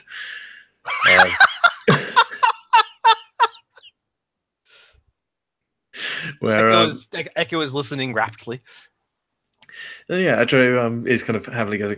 So yes, a funny thing. London is actually one of the most magically active cities in the world. Ever since the Romans arrived and established Londinium back in the, I have no idea personally, but even back then, there are standing stones sunk into the foundations of buildings around the inner city of London, which date back to those times, where you can still siphon off certain elemental properties. There are obviously the Royal Academy. There's Windsor. There's the Black Tower. All of which have their own certain psychokinetic and magical properties. We have hundreds of separate haunting sites, not to mention the Oxo Tower. We do not talk about the Oxo Tower. And I could honestly go on and on. But for the most part, we will be going through a community that I refer to, and well, most people refer to as the Underground. If you're familiar with London at all, you may be aware that that's the Underground Railroad. There are a lot of disused stations as part of that circuit, and the Underground that we will be taking part in will be the disused part, at least by the public. I do ask that if you do run into anyone or anything you personally disagree with, do not start a fight, because I'm going to abandon you and I'm not going to be party to the consequences you have when you pick a fight with some of these fuckers, because trust me, it will not end well. Beyond that, you can pretty much get anything you guys need. Now, I know he points, well, he kind of nods over, or I know you're being coy here at the moment, but I'm not an idiot. If there is something you need which is not strictly speaking legal, I'm happy to try and get it for you. But maybe if you feel more comfortable talking to someone of your own kind, maybe that'll be a little bit easier on you. Is he talking about? Is he talking to Oathkeeper? Oathkeeper, or like he's talking to, yeah, just kind of rough general kind of gesture. But he does gesture to Echo and goes, "But we will. I know somewhere where we can get some food, for at least something that you'll like." It's not immediately apparent, but Or is asleep. It's kind of rocking the boat, and then Or just slowly just leans over onto Oathkeeper. Yeah. Oathkeeper nudges him so that he falls in the other direction. Off the boat.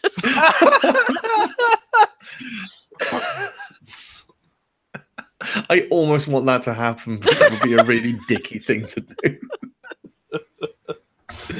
Oh dear.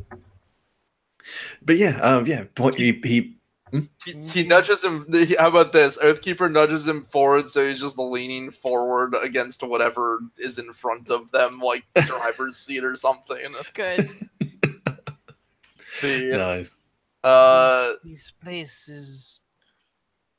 You said its name, London. London, yes. You clearly haven't gotten out much, have you? So far from where I am from. He just kind of raises an eyebrow. Miss, I wouldn't have the first goddamn idea. Like I said, there's a woman who can probably give you a bit more context than I possibly can. I'm just the guy who buys the things. But yeah, if you guys will bear with me. It's so much warmer. The Amazon. More humid. Oh. So cold here in London. I do not know if I want to establish a colony here. That's fine. Like I said, too cold. She's really not okay. We're gonna get you some warm clothes and maybe like a curry. We'll see. Yeah, he'll swerve. He kind of takes a very sharp left turn and under a bridge slides into a drainage tunnel. It's incredibly low clearance, in fact. Oathkeeper, could you give me a remain composed to dodge the low head clearance? Bonk. Okay. Let me see, because I will be greatly amused if, like, considering I think that's your worst stat. Yeah, it's tied for my worst stat. What I'm really curious about is, like, I feel I don't know. I feel like the problem if I fail this roll isn't what happens to Oathkeeper, it's what happens to the bridge. Just crack. That is an 8. Wow. Okay. Fair enough. Even there, that's really okay. Yeah. So you flinch, hesitate, or leave yourself open to others, or leave yourself or others open to the consequences. So I will give you a choice. Okay. You may either discreetly enter the drainage tunnel, but take a harm as you crack your head off the low head clearance, but don't do any major damage, or you hit it so hard that it causes immediate damage to the bridge, and it is obvious. Yeah, that latter one. But but basically, it means that your helmet is so hard it just doesn't take damage. Yeah, that's like. Here's the thing: it's not the one I want, but it's the one I feel would happen. This doesn't hurt the Oathkeeper; it hurts the bridge. So yeah, your head kind of slams into a steel crossbar and it just caves as your head kind of rocks back for a second, scrapes along the underside, then you kind of hunker back down again. And yeah, if we do like another cinematic zoom back, a couple of people walking across the bridge actively lurch as the bridge subsides like half a foot.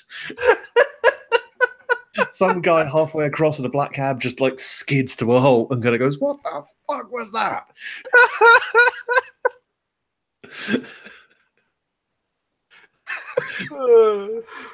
Yeah, the clanging is kind of resounding inside as well as Atreyu kind of with his head hunkered down goes, kind of bellowing over the sound of the outboard in this enclosed space goes, "What the fuck did you just? Oh, never mind. I'll find about it later." And yeah. With a small headboard lamp on the sorry. As you say, if that's an actual, like, if he hadn't interrupted himself, like, the Oathkeeper would answer, but it appears to have been a rhetorical question, so. Yeah, he's a bit busy at the moment. Yeah, he just turns on a kind of small but fairly powerful halogen flashlight on the front of his dinghy and starts navigating through this kind of undercroft below the streets where he kind of zigzags through low brick, what looks like old sewers that have been converted to just runoff tunnels, kind of this kind of moldy, mildewy, kind of cloying dampness everywhere, before finally finding up ahead some other kind of slightly more milky kind of discolored lights, which he slowly kind of idles over to before grabbing onto a rail bar which is semi-submerged under the water. Right, hold on to this. I'm just going to get some rope out of the shit. Hang on a second. Kind of cups his hands. Dogface, you there? There's kind of the kind of shout echoes down the tunnels for a short way. There's kind of a distant thumping, which becomes a much louder thumping. And then a very slowly opened door with the slowness of someone who is taking great care not to damage it. And what could easily be described as a large heap of man parts opens the door. It's roughly in the shape of a person if you just kind of got a lot of legs and lashed them together, then got a lot of torsos and lashed them together, and kind of worked from that point forwards. It's such an interesting creature. It looks at you in a relatively friendly way because it's got one head and it's of a border collie. It looks at you with its tongue lolling out, kind of a happy expression on its face, cocks its head. And you don't hear as much as you feel the words in your head. "Oh, there you are. I wonder where you've been. Oh, these must be them. All right, come on. Forgot the fucking rope again." It doesn't so much walk as much as it sort of undulates across several feet away from you, then comes back carrying a length of rope which it effortlessly passes from hand to hand across its torso towards where Atreyu is. Kind of takes a moment to hitch it there and then gestures. "Well, you guys off here. I'll just suss out the boat for a second." The boat lurches as the oath keeper steps off. Just Jesus. So what is Doghead is his name? Yeah, Dogface. Okay.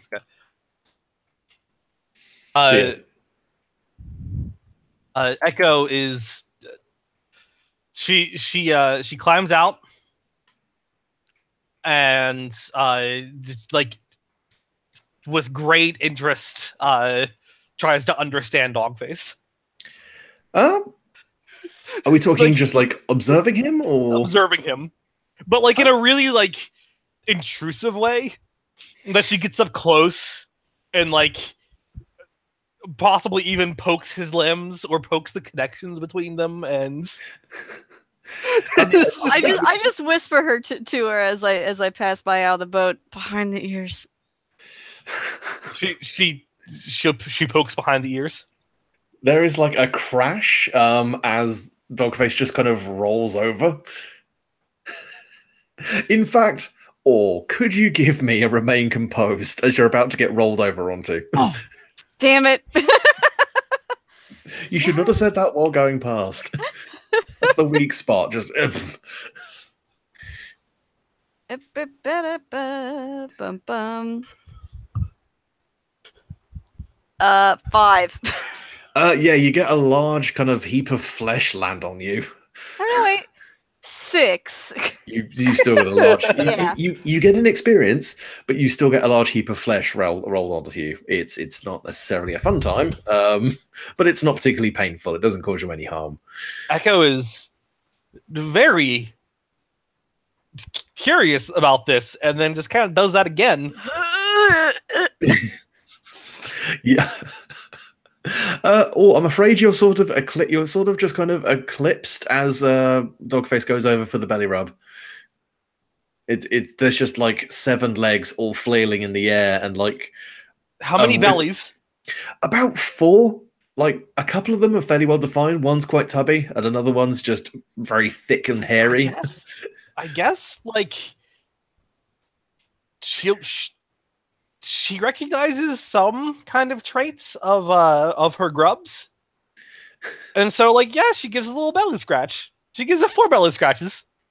You're just gonna hear in your head, "Oh yeah." That's right. Right there. Oh, man, I have no idea why no one else does this. Oh. All right, I'm done. It rolls off. All right, it kind of fishes around and from a fold pulls a keychain, which it tosses over to Atreyu. It's like, your room's ready, and kind of undulates off. Kind of wait. The dog face kind of looks back at you and kind of hangs its tongue out for a moment and then waves, and then it scuttles off into a side room.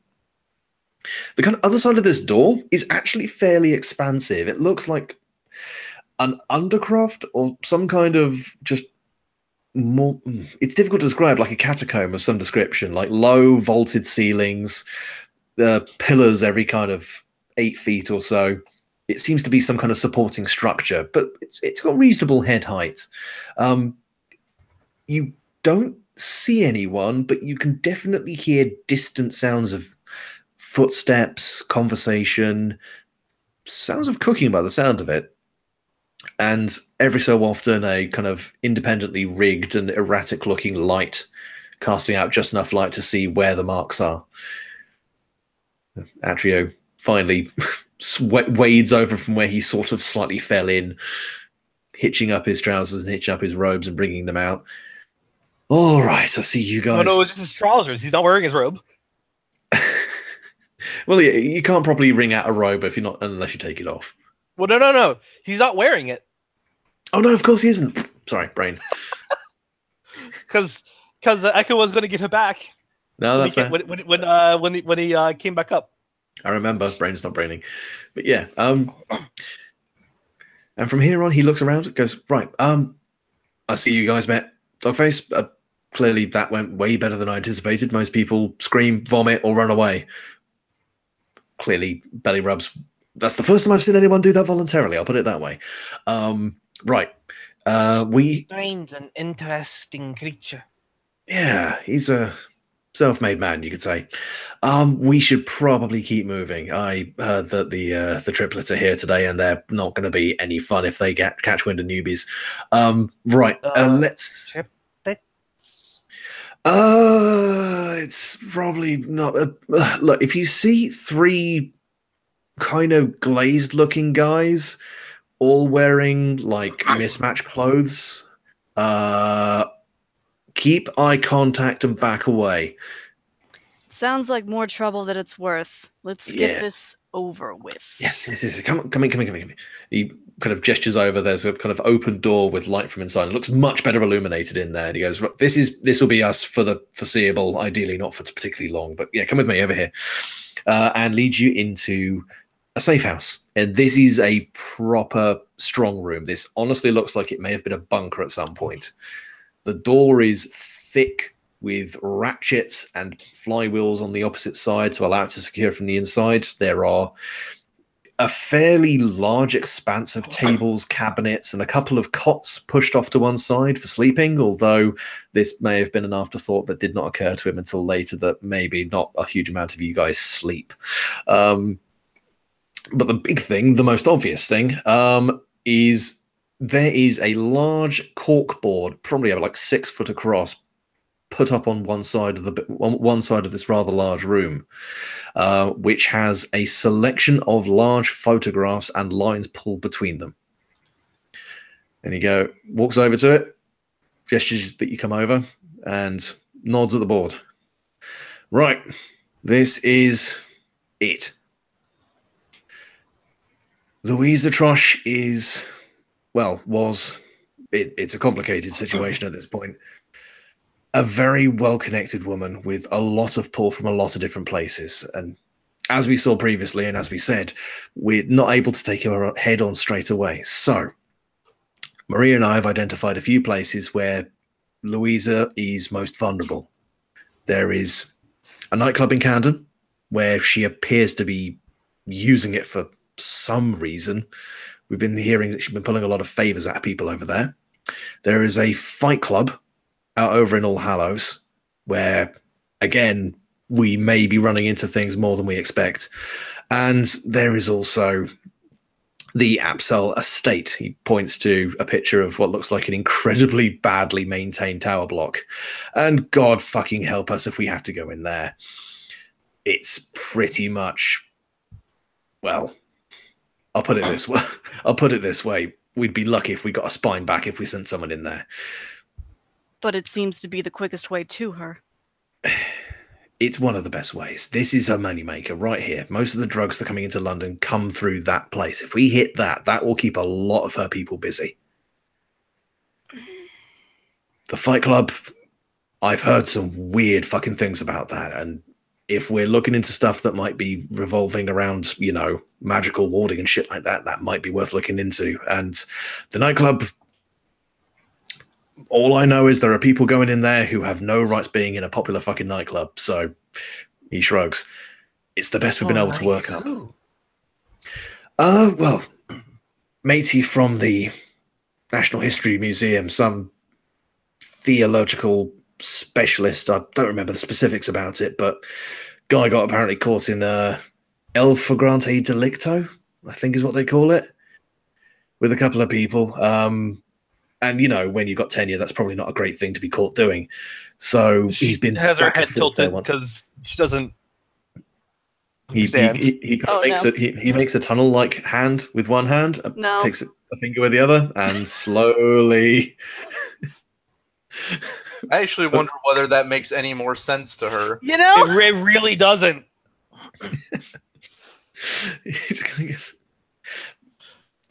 Mating.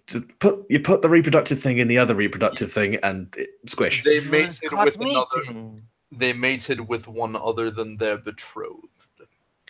I don't know if it was. Oh, never mind. Look, I'm not here to play Jeremy Cole. I know that my brothers were interested in taking multiple concubines. Again, their hands are just pulling down the mask as if it was their face. Just like, oh God, what have I done to be in? Well, I know what I did to be in this situation. I suppose I have not given it much thought. He But got- why would he be in trouble for mating? You know what it is with academic types. They like to get into all this weird dicks and butt stuff and shit like that in the back rooms. But when it comes to public appearances, apparently my ball busting fetish is apparently unsuitable for the academic circles. The target where, when, easiest route. Actually, I do not understand. Look. From what I can figure, if we want to go after this place, it's probably the easiest target to go to first. It's called Tumbledown. It's a little club. It's in Camden. Funnily enough, they actually have a fancy dress night coming up, so that may actually be the best time for us to go. It's pretty much a case of there's a VIP floor. That's most likely where they're going to go because it's literally invitation only. So if you were going to do something dodgy, that's probably where it would happen. The guy who runs it, this guy called Vanya Sokolov, he's kind of fucking scary. From what I've heard, he's probably connected with the Russian mob, and the things he's done, I honestly wouldn't put past him. They're not good. Has he broken any oaths? He's broken up. You can't see the Oathkeeper's face, but the way he turns to you, it's like you get the feeling he might be giving you the closest thing he can to a smile. Like, you're a quick learner. Yeah.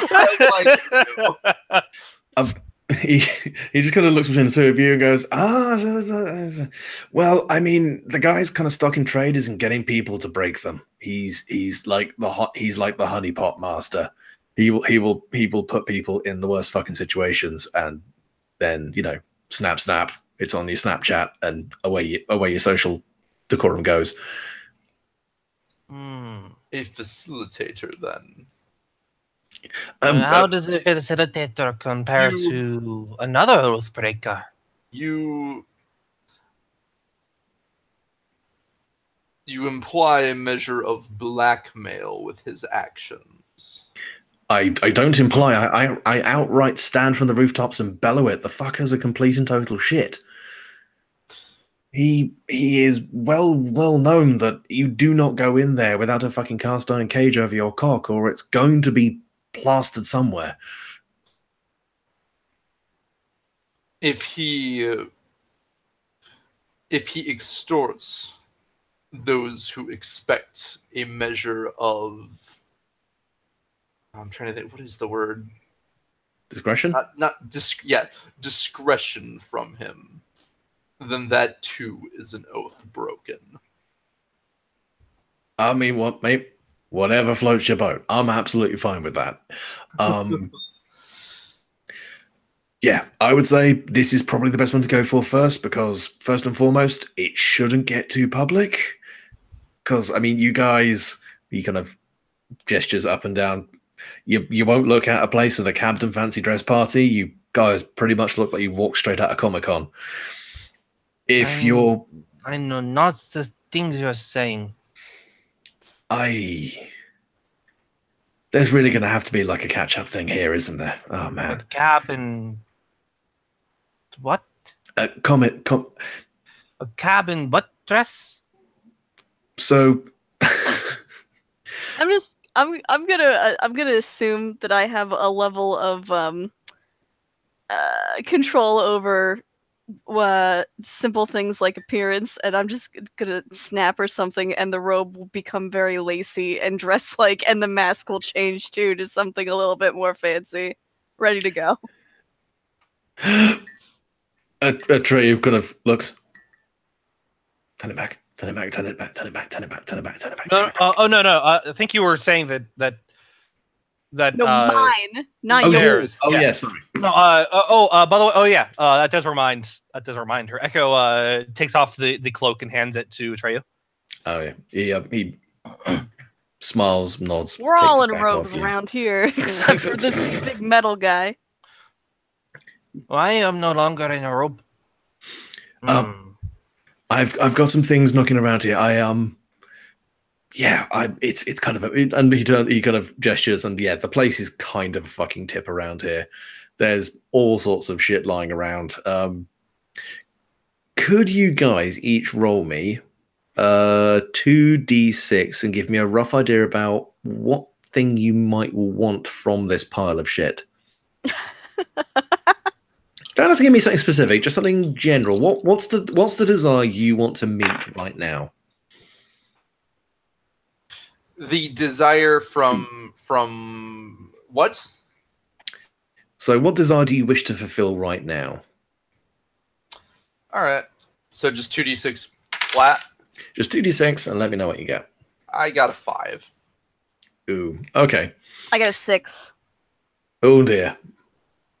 I got an 11. Okay. Okay. We'll start with Nate. What desire does she want? Does Echo want to fulfill right now? Just waiting. She's a mixture of hungry, curious, like just like a passive sort of curiosity of needing to just like get into and understand everything. And she wants to be warm. She very much tires of the cold already. She kind of wants to start at least like getting some comfort here. Like she wants to put an egg in somebody. As you do. Yeah, That's fair enough. like yeah. she only has her brood is just confined to under her chitin, and she's like in a place she doesn't quite understand and is cold and uncomfortable, and so she wants to expand her brood a little to make herself comfortable. That's fair enough. We'll take care of the kind of pressing personal things if that's okay.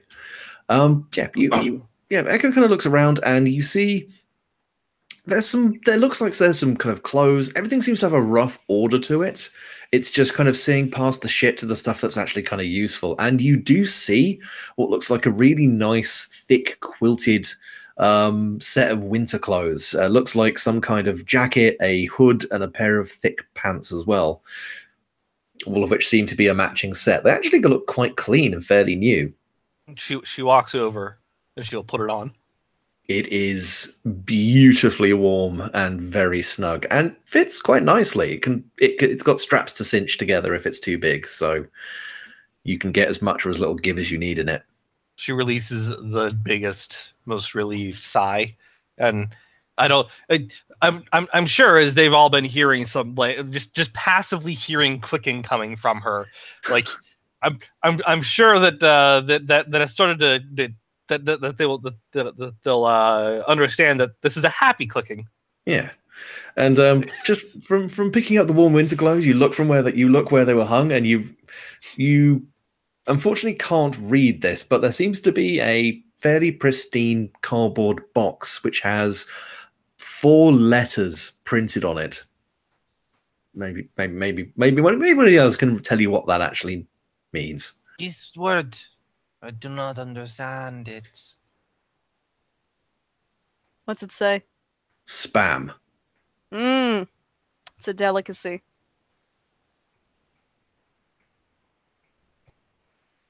Cool. She opens it.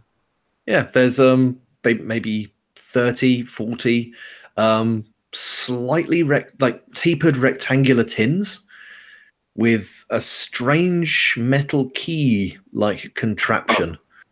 It's very confusing. I will leave you to puzzle that out for a second. We may roll for it, but we'll see what happens there. Well, I mean, it smells like there's food in there, right? Oh, yeah. It smells like meat. It's aluminum, right? Ish. Yeah. Like she just opens it with her teeth. Yeah, fair enough. Yeah, you can just tear it open, and there is a slightly gelatinous but meaty, spiced filling inside this casing. She sits and she gorges herself. You're going to regret that. Not because it's expired, just because it's spam. But anyway. Let's go with Ore next. So what are you looking for? Really, I'm just trying to make sure that the ritual that I was trying to perform before I was so rudely ripped out of that time and place has bared any fruit, so to say. I am really antsy to make sure that the godling is snoozing. So are you looking to like go back into peer back into the pocket dimension, or you know what? That's probably why Aura's trying to take a nap on the boat. Maybe sleeping helps strengthen that connection, because it is also a sleeping god, and that's where I've come from. And yeah, and you rolled a 5. I rolled a 6. Oh, you rolled a 6. Okay, that's slightly better. Not by much. So yeah, you do try and lie down, and you do try to kind of relax and kind of open your mind a little bit in order to kind of at least check up on the eldritch baby monitor of your mind. Yeah. And you can't hear anything, but you can't hear anything because of static, not because of an absence of sound. It's not strictly a bad sign, but it's more an emission of any information than it is bad information. There's something in the way. There's something in the way. You've got a feeling it might be this binding. You do, however, you do notice that there is actually a PC off to one side, big old CRT monitor on it.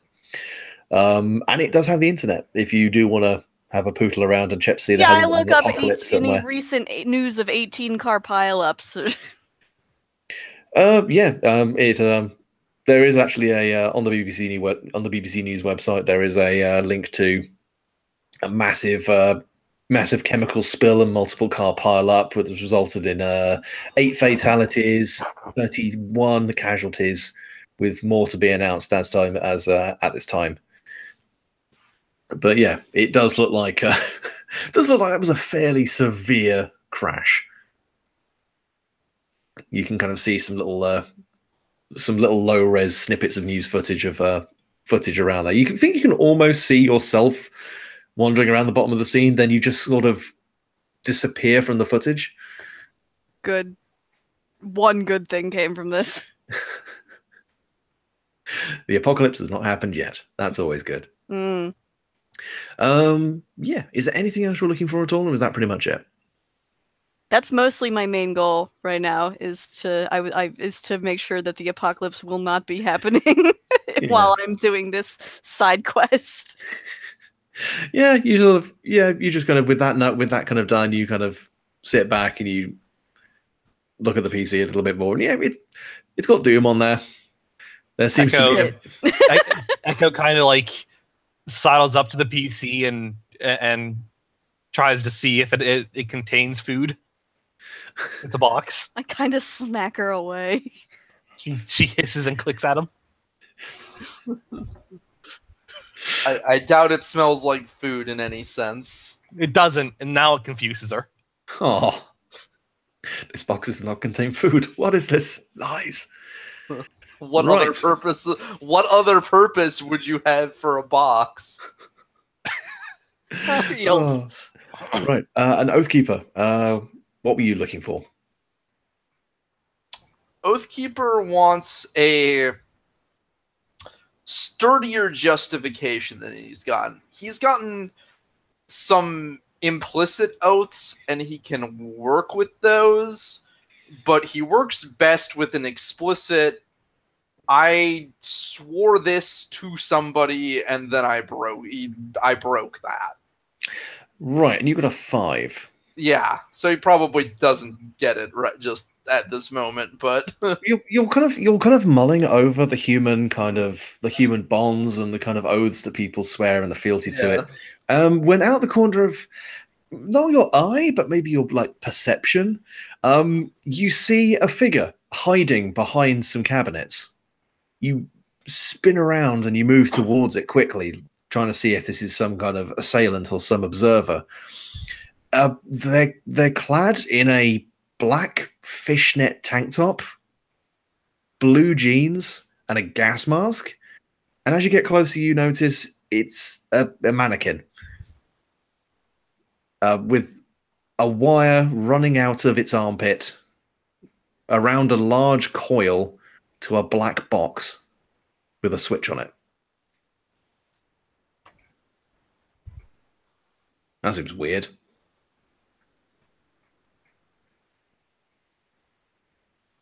But apart from that, you can't really think of anything. He recognizes what he suspects this is, but he doesn't really care. Yeah, Atreyu kind of looks over to where you are and goes, "Oh, yeah, please don't fuck with that. That was left over from the last guys." What is it? It's crawls over. She crawls because like she's eaten and is feeling kind of bestial. I suspect a manner of explosive. Yeah, correct. That's a mannequin filled full of tannerite. With the switch is the detonator. I've taken the batteries out of it, so it's fine. Why is it here? So there was this anarchist cell back in the 70s who were looking to do some random shit around London, and it kind of went to shit. Basically because they picked here as the place to kind of organize everything. And yeah, there were a lot of vampires around the 70s. Didn't end well. But they left a bunch of this shit behind. So yeah, stuff like that is, don't hit it. If it falls over, run. If you have a naked flame near it, it was nice knowing you. But apart from that, yeah, I mean, I think I left some guns around here and some shit like that, but I guess you guys wouldn't really need that, if I'm gonna be honest. He kind of reaches under a desk and kind of pulls out a sawed-off shotgun and goes, I mean, I got this just because the hand foof stuff is kind of draining, and this is a bit quicker. I possess mine own arsenal already. It's what. In fact, yes. Like, I assume that you can, because it's a physical and not an arcane one, the Morning Star is probably visibly on him. Yeah, it's probably yeah. The other weapons just come as he requires them, and if he, I assume, and then, or if he just wants them on his person for intimidation's sake. Yeah. But I assume as a physical weapon, the Morning Star could theoretically be separated from him, or like he has to keep it on him. I don't know, or I could be wrong. I don't know. I don't know how you assume how you have set this up to work. So, is it assumed that anything we have as an attack, we always have the ability to do it with us? Or there's a particular tag where you can sacrifice it, and if you flat out fail on something, I can remove that from a scene. Gotcha. So it could be a case of you're disrupted or you can't work out how to do it. So it might be like we might have something temporarily make us unable to use it, but there's no like permanent loss of. Oh no, absolutely. Okay. Cool.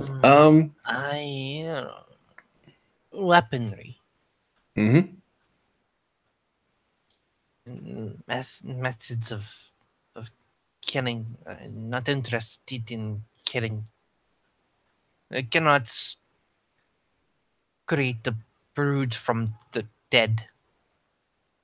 Only the living. We're not asking you to create a brood. It's fine. Like I said, it's here for if someone needs it. It's here. If not, it's fine. I suppose the next thing really is he looks down at his watch and goes, I mean, it's not quite time for us to go yet, but if there's anything, I do understand that there are that humans who are not willing sacrifices resist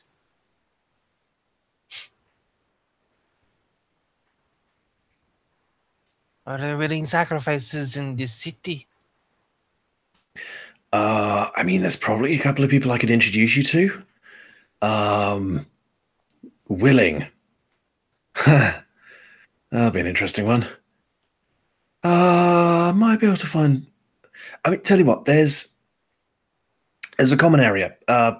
If you head out of here, head right, and then head into the tunnel. There's a skeleton in a big armchair. Ask him what you want to find, and he will point it at, and he will point you to it.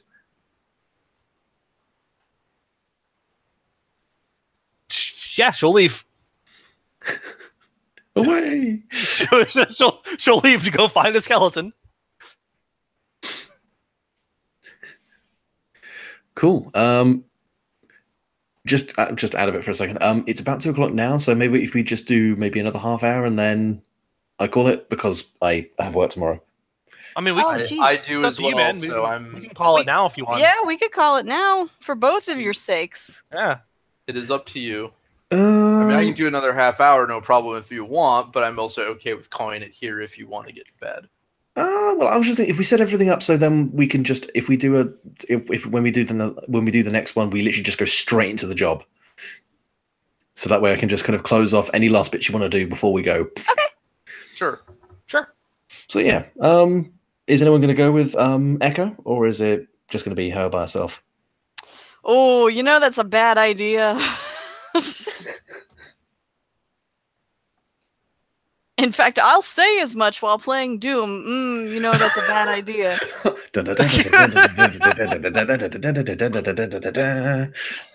fuck. Now it's going to be stuck in my head. Don't worry, just load it onto your coffee maker and play it on that. Yeah. I mean, unless somebody makes a specific request of him, Oathkeeper's just going to wait silent and still until someone addresses him. Oh, fair enough. In which case, it's probably Echo just by themselves. Yeah, apparently Aura's like, that's a bad idea, but I just don't care enough to interfere. And Atreyu was just like, oh no. Well, Atreyu's just kind of like, I need to sit down and like sleep because Jesus, I've been up for like 48 hours. And I'm gonna have to go clubbing in like 3 more hours, so I'm definitely sleeping. I'll follow her. Jesus. Are you sure? Oh, okay, fine. We can't have the I could show you the world. Never mind. So yeah, I mean, if you guys are gonna head off together, yeah, the main track of lights heading out, kind of in this underground section, seem to head off in one key direction. And as you start moving down that tunnel, you see a much clearer light, maybe 50 meters further down. And definitely from that end, you also hear a lot more noise, a lot more kind of voices and activity. Are you kind of heading side by side, single file? Echo had gone ahead first, and then I imagine that. Oh yeah, in which had caught up. I was going to say, oh yeah, or have you caught up, or are you just following at a distance? I'm following, but it's not like I'm trying to be sneaky about it. I'm very clearly here, and very clearly my intentions are keeping an eye on this alien. Yeah, that's fair enough. Yeah, you Echo gets there first. And yeah, at about a short distance in from the main entrance to this much bigger, open, higher ceilinged kind of auditorium, there is what looks like a nicely carved wooden throne. No padding, with a almost perfectly bleached skeletal figure sitting there, wrapped in some kind of loose grey shroud and a slightly worn but still quite clearly gold-silver band resting on the top of its skull. As you come closer, it slowly, with a slight grating of bone, looks up at you with sightless sockets. You are also an intriguing creature. You notice as it reaches inside its robe and pulls out a rather battered bit of cardboard which has directions ? written on it in a black marker. I translate. Thank you. It sits there waiting. I think it's waiting for an order. It slowly puts down the cardboard, reaches inside its robe again, pulls out a pipe, clamps the pipe between its teeth, and starts fumbling around for a pouch of tobacco. I am seeking a willing sacrifice. He kind of pauses halfway through tamping down some tobacco into the pipe, cocks its head slightly, and then raises its hand, points once over to a small, maybe 8 or 9-year-old girl in a yellow raincoat sitting on a small stool. There seems to be kind of a small puddle of water around her feet. And then it lingers for a moment, raises its finger again, and points off in an opposite direction where there is about 5'11", fairly well-built man, short back and sides haircut, t-shirt with an overcoat, long trousers and kind of sneakers, backpack, and holding some kind of fold-out pamphlet or map in his hands. He looks very perplexed. And the old king looks back at you, shrugs, and lights its pipe. I am uninterested in a child. Why would you attempt to sacrifice a child to me? They are small. Cannot host a healthy brood. You must age more before they can sacrifice. Oh, well, you're new, aren't you? You hear from down to your right. The young girl seems to have come over to you and is standing, looking up at you with a certain level of interest. Now, where did you come from? I'm from a forest state called the Amazon. Oh, the Amazon. Lovely place. Beautiful rivers. Standing water in some places, but you can take what you get. Was there something you needed? No, the old king isn't great at giving context with his directions. He's more of a point and shrug sort of type. You have a thirst for a child. Looks so deceiving, darling. I am Eolia. I am a water nymph. I am specialized in the procurement of persons. I am interested in a sacrifice. We have singular rates, we have batch rates, we have returning customer rates, we have obviously additional surcharges for specific requirements if you need male, female, young, old, dietary requirements, virgins, various different things. Depends on the sacrifice. It might just be easier if we got you a Tinder account. We do not talk of Tinder here. Tinder is for amateurs. Tinder. Fucking internet. I like to think she recognizes that term, but as like the thing you use to start a fire, and goes, that doesn't sound like it help. Starting a fire will not help me. No, it won't. No, I can help you. Hmm. For example, she nods over to the gentleman standing on the other side of the hall. Him, over there. Client didn't show, and it was time specific, so I can only imagine I don't want him now. And, healthy, good looking, single, no immediate family. Shouldn't be too much of a problem. Obviously, I take pride in my work. I wouldn't pick someone who would have too many strings attached. She kind of like tilts her head and just kind of like walks up to him. The gentleman kind of turns around and screams. He goes, that is a good one. I seem to have gotten lost.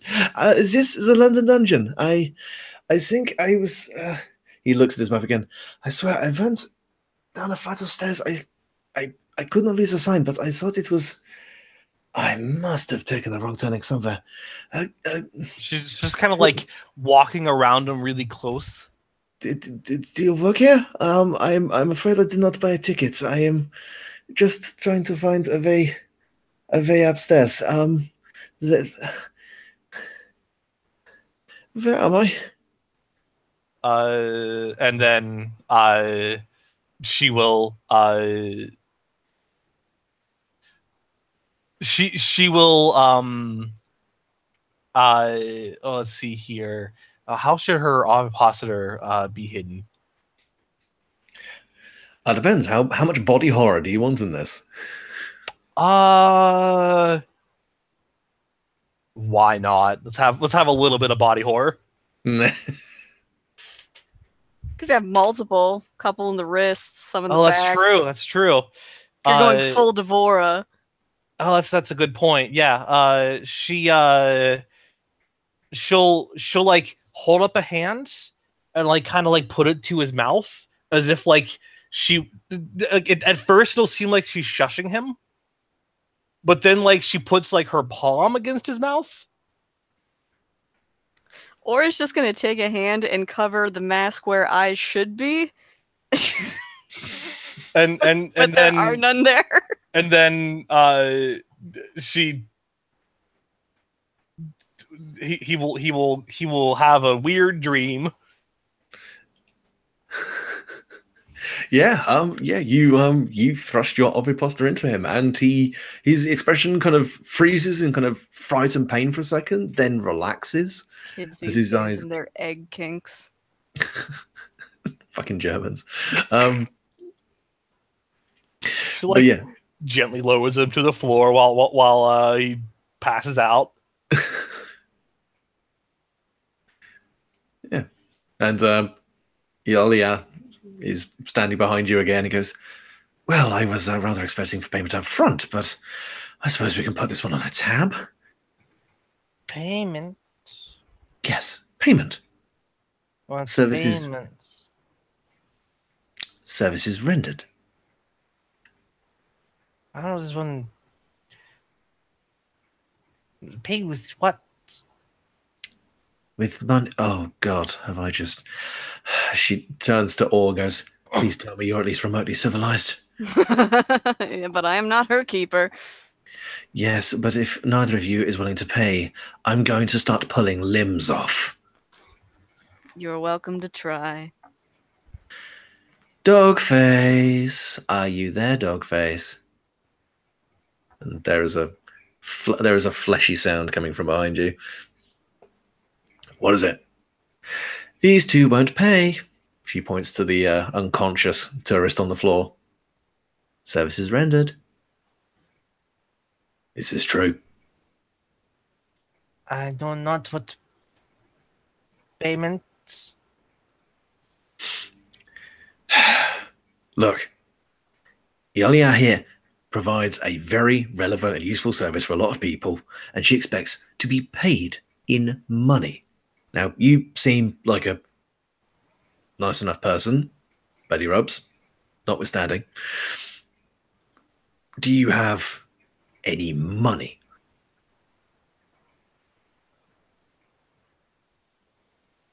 No. Do you know of anyone with you who has any money? She thinks back. Maybe the guy that brought us here. Yes. Maybe you should go and get him. I will find the treasure. Good. I will wait here with your friend here. A couple of hands slap on Or's shoulder in a firm "you're not going anywhere" sunshine sort of I way. just keep laughing because I love the idea that we're soon to be more trouble than we're worth.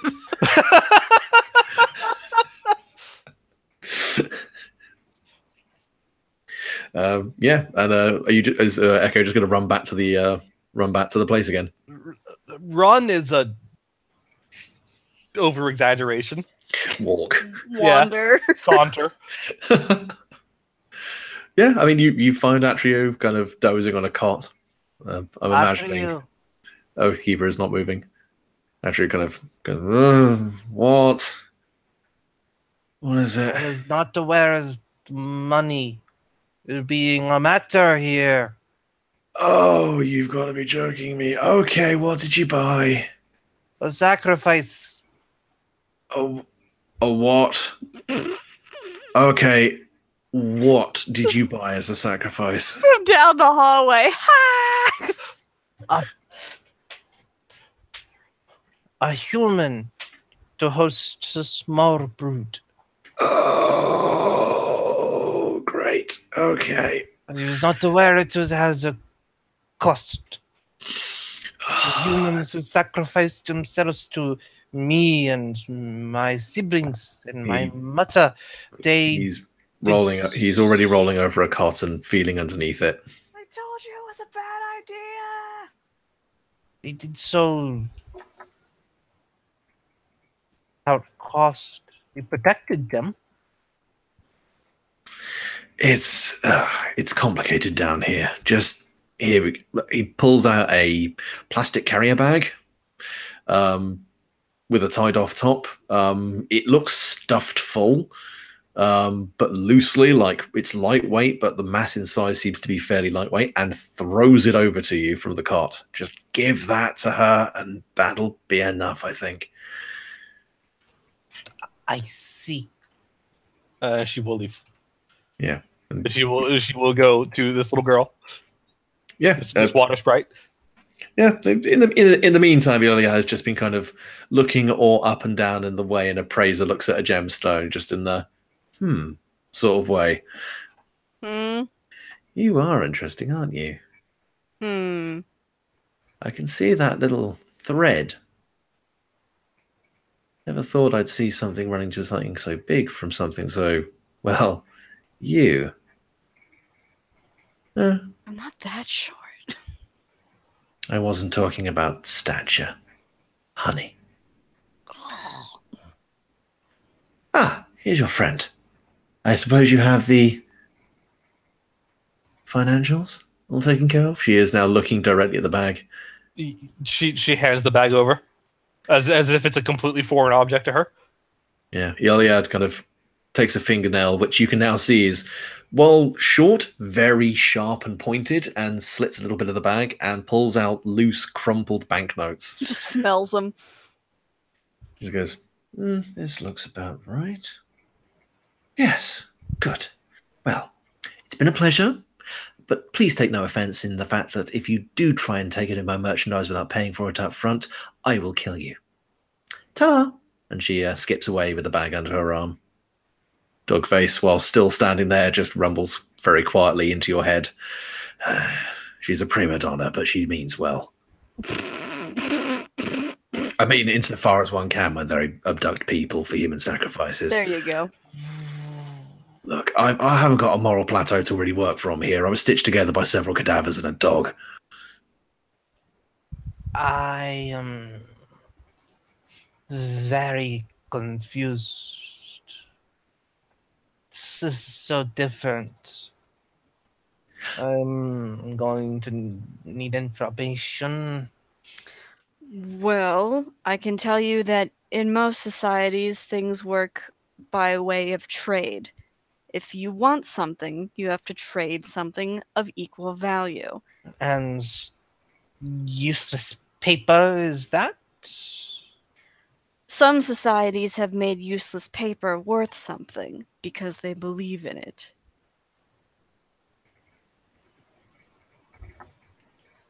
Humans are strange outside of the forest.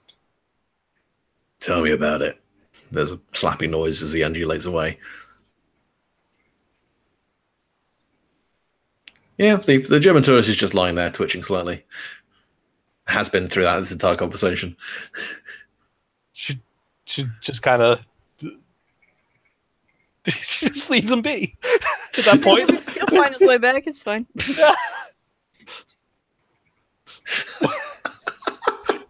Like, give it a couple days, and Couple of crumbs will pop out. Yay.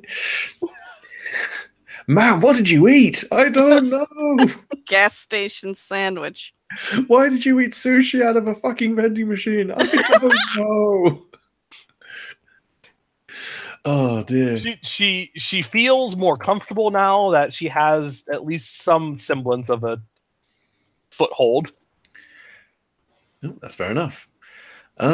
Yeah, and with that, you guys can head back to the bunker and begin prepping to head to the tumbledown. We're gonna go clubbing. Gonna go motherfucking clubbing. You're gonna paint the town red, Yes. pretty much. It might, yeah. Still likely what's going to happen. Quite literally. Nice. And I think I may call it there for a night. Just Sounds because good. I'm gonna melt otherwise. I can't believe I got hurt. Do I get that back? Do I have to do a thing to get that? You will pretty much heal given like a couple of hours. Okay, cool. So then I will we'll put that back on there. I can't believe I got hurt. And by that, I mean, I can't believe I hurt a bridge. You headbutted a bridge and so hard it broke. I'm so Look, proud. it's not Oathkeeper's fault that your tunnel was too small for him. He did not. You summoned him. He did not come to you. This seems like solidly in your problem territory. Kind of is, yeah. So I can see this system working pretty well. We didn't get a really chance to stretch it out too much, but from what we did do, it was pretty fun. And Yeah. I'm interested in continuing this. I want you to make me make that roll every time we return by boat, because by the end of this campaign, I want to have destroyed that bridge. No, I just imagine every time you go back in, they've started repairing it, and it just subsides a bit more. The repair crews are like, "Fuck! What the fuck is doing that?" Look, I have to wonder. Is this a setting that you have like fully drafted out and everything? Because I really enjoyed this underground setting. Yeah, it's very interesting. Yeah, it's really fucking cool. It's just unfortunate that we have characters. Well, we have one very, very curious character, one character who is the exact opposite of that, and one who has some kind of. I have somewhere to be. Yeah, look. one who has other priorities. Yeah. No, that's absolutely fair. Okay, here's the thing. Do you want a little peek behind what I'm kind of intending here? Behind the mask. The Oathkeeper. This isn't the Oathkeeper's first time in the modern times. Rodeo. Yeah, he's. Oh, it's been to tons of rodeos. So, lots of like bulls are like avatars of vengeance. This isn't my first rodeo. Last words of clown who died in second rodeo. So, yeah. So I sort of imagine that he's much more familiar and comfortable with the things around him than others would assume. Like, he probably knows how to use that computer. It's just, if ever called on it, he will probably say something to the effect of, "Do not mistake my apathy with ignorance." You scrubs. Basically, he's just gonna be like, "Yeah, I know how to do it, but I am a walking suit of armor that carries weapons. You want me to kill something? I'm prepared. Send me where I need to go. Yours seems to be the ones that aren't ready." Everyone's shuffling their feet. Also, he generally only responds to people if directly addressed. If he does not speak much unless at the moment, unless he has feels he has something important to say. But yeah, I had a lot of fun. Yeah. I really enjoy all of our characters. Yeah. Yay. I hope I wasn't too over the top. No, that was perfect. No, I'm glad you're here to balance out my stoic silence. Okay, that's good.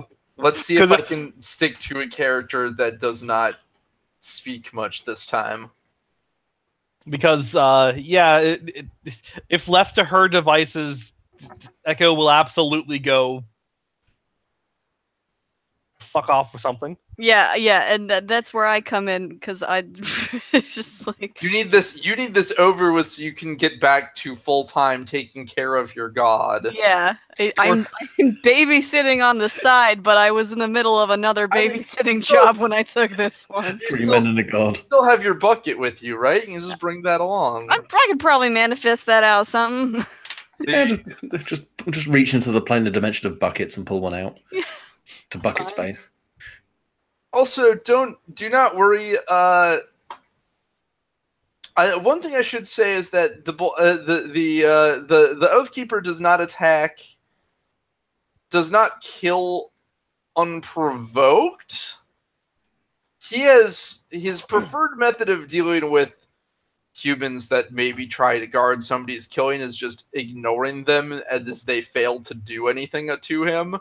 But if something actually does hurt him, he has no problem destroying whatever is a threat to him and his mission. Good.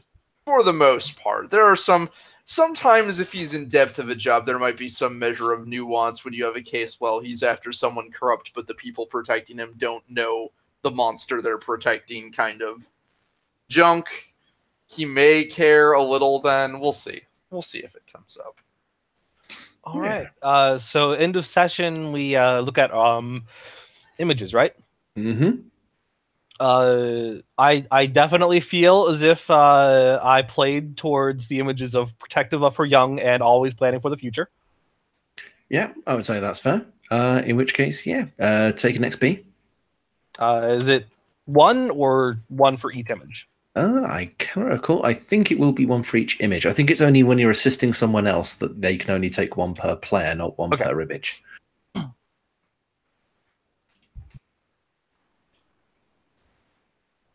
Okay.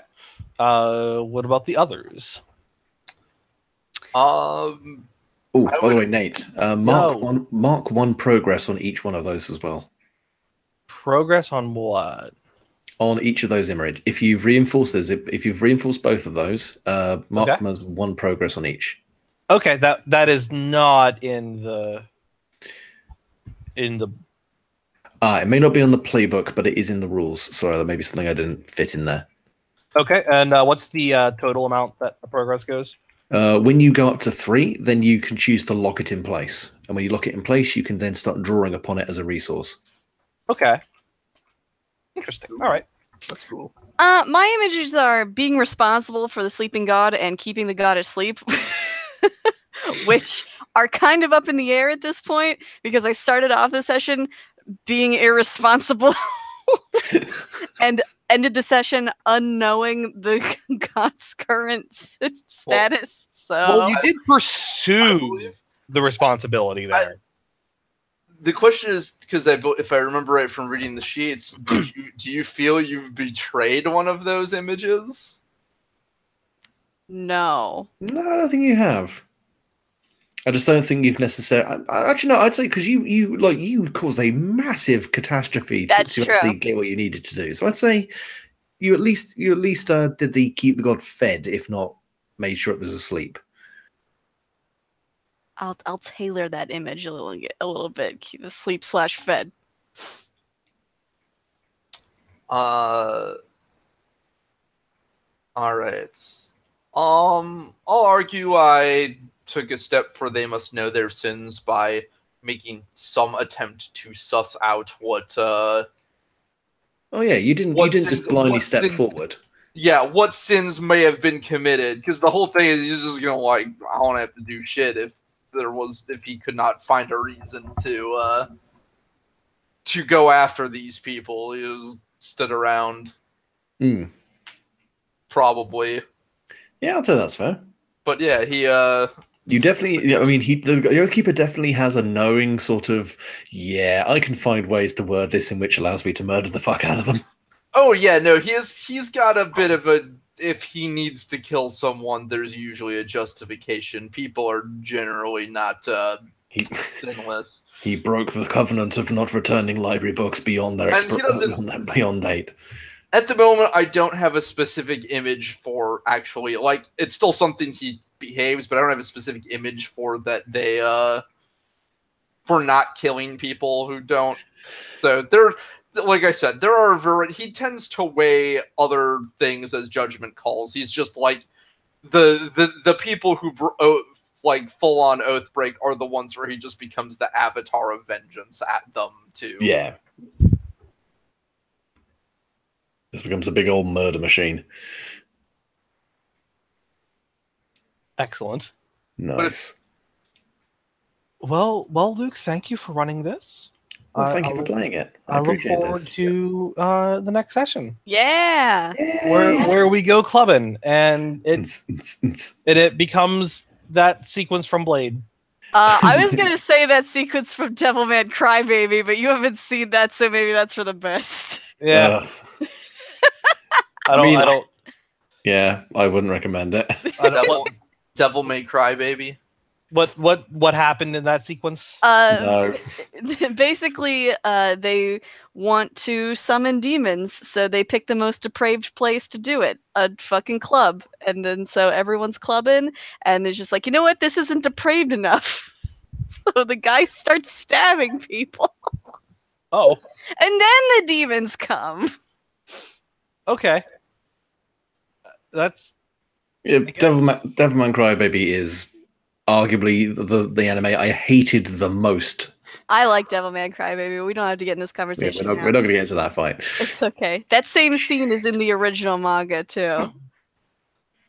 I like the part where Dante wrote a missile. Yeah.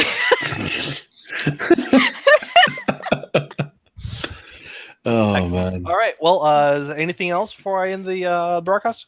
I'm all happy. Is everyone else all good? Yeah. Yeah. All right. Awesome. Peace. Thanks.